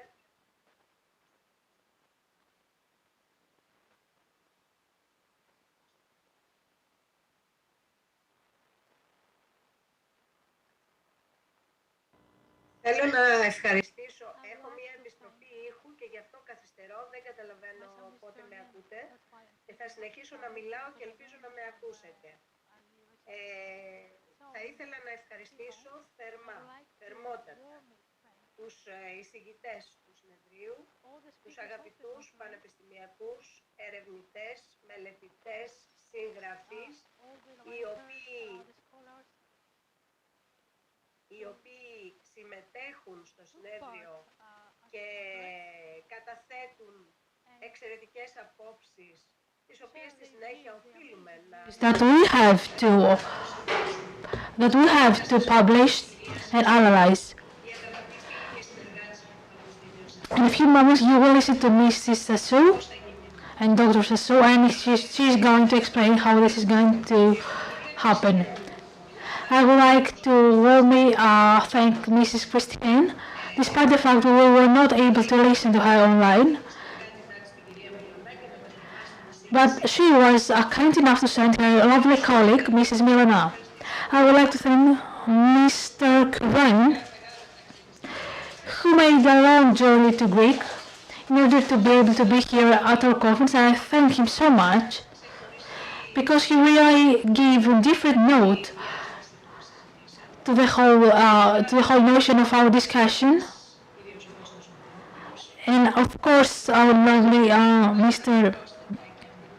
Kostas Koliopoulos, who took on extra burdens, and of course, Mr. David Phillips, our beloved professor from UCLA in California, who for the second time visits Greece in order to be at the conference that we organize as an Institute of Sparta and as the Cultural and Education and Environmental Association of Silesia.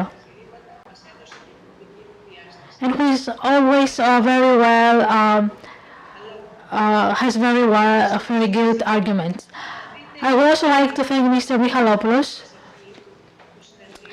For those of you who watched the whole conference today, you will realize that he is the soul of the conference. He's the only one who has written a book on the Battle of Silesia. And he's also the narrator of the documentary that we created and that we are going to view at ΣΕΛΛΑΣΙΑΣ at night. Mr. Melatopoulos and Mr. Romanos, who is quite more updated this year than he was the last years. Mr. Apostolidis, thank you very much for coming here, for giving us the opportunity to meet you. It was a great pleasure that you were here today with us. Especially, I would like to thank our local speaker, Mr. Melatopoulos, Mrs. Laskari, and in between them, I will also consider Mr. Pires, who is more Spartan than real Spartan actually. We are Spartans, and I think we should give him another identity, not only the one of the director of the Philosophical Institute of Sparta. I would like to thank everyone who worked for the conference, the members of the Institute, and for the Cultural Association of Silesia. Mrs. Laskari and Sparagi are my colleagues who did their best in order to assist everything and everyone to happen all the time. I hope that I don't forget anybody and I'm not leaving anybody out. I honestly wish that in the next year we are going to be able to be at the next conference, the third one, which Mrs. Sasso is going to inform me about in a bit. And I hope that we are going to be as pleased as we are today.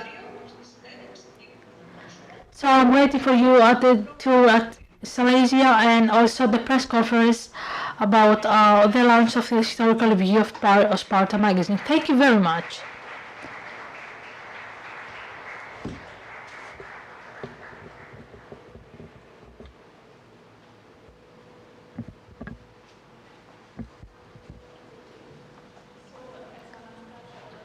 The third conference on Sparta will be organized by the Institute of Sparta in collaboration with Sapienza University of Rome, so it will be held in Rome.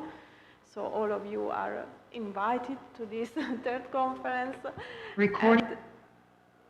And the topic of the third conference will be the role of religion in Sparta, so religion and war, religion and military field, religion and economics, the education of the young people, religion in all its declination.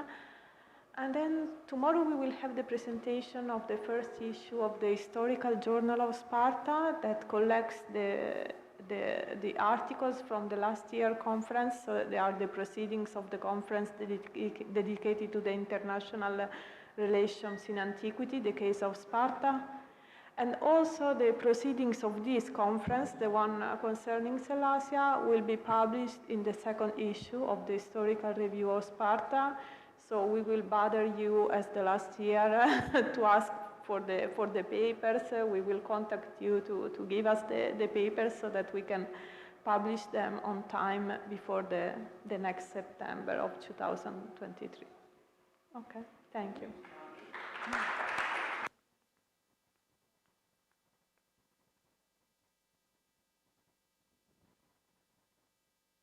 If it's possible, in English, as we did for this first issue, it's easier and for us to revise them. And okay.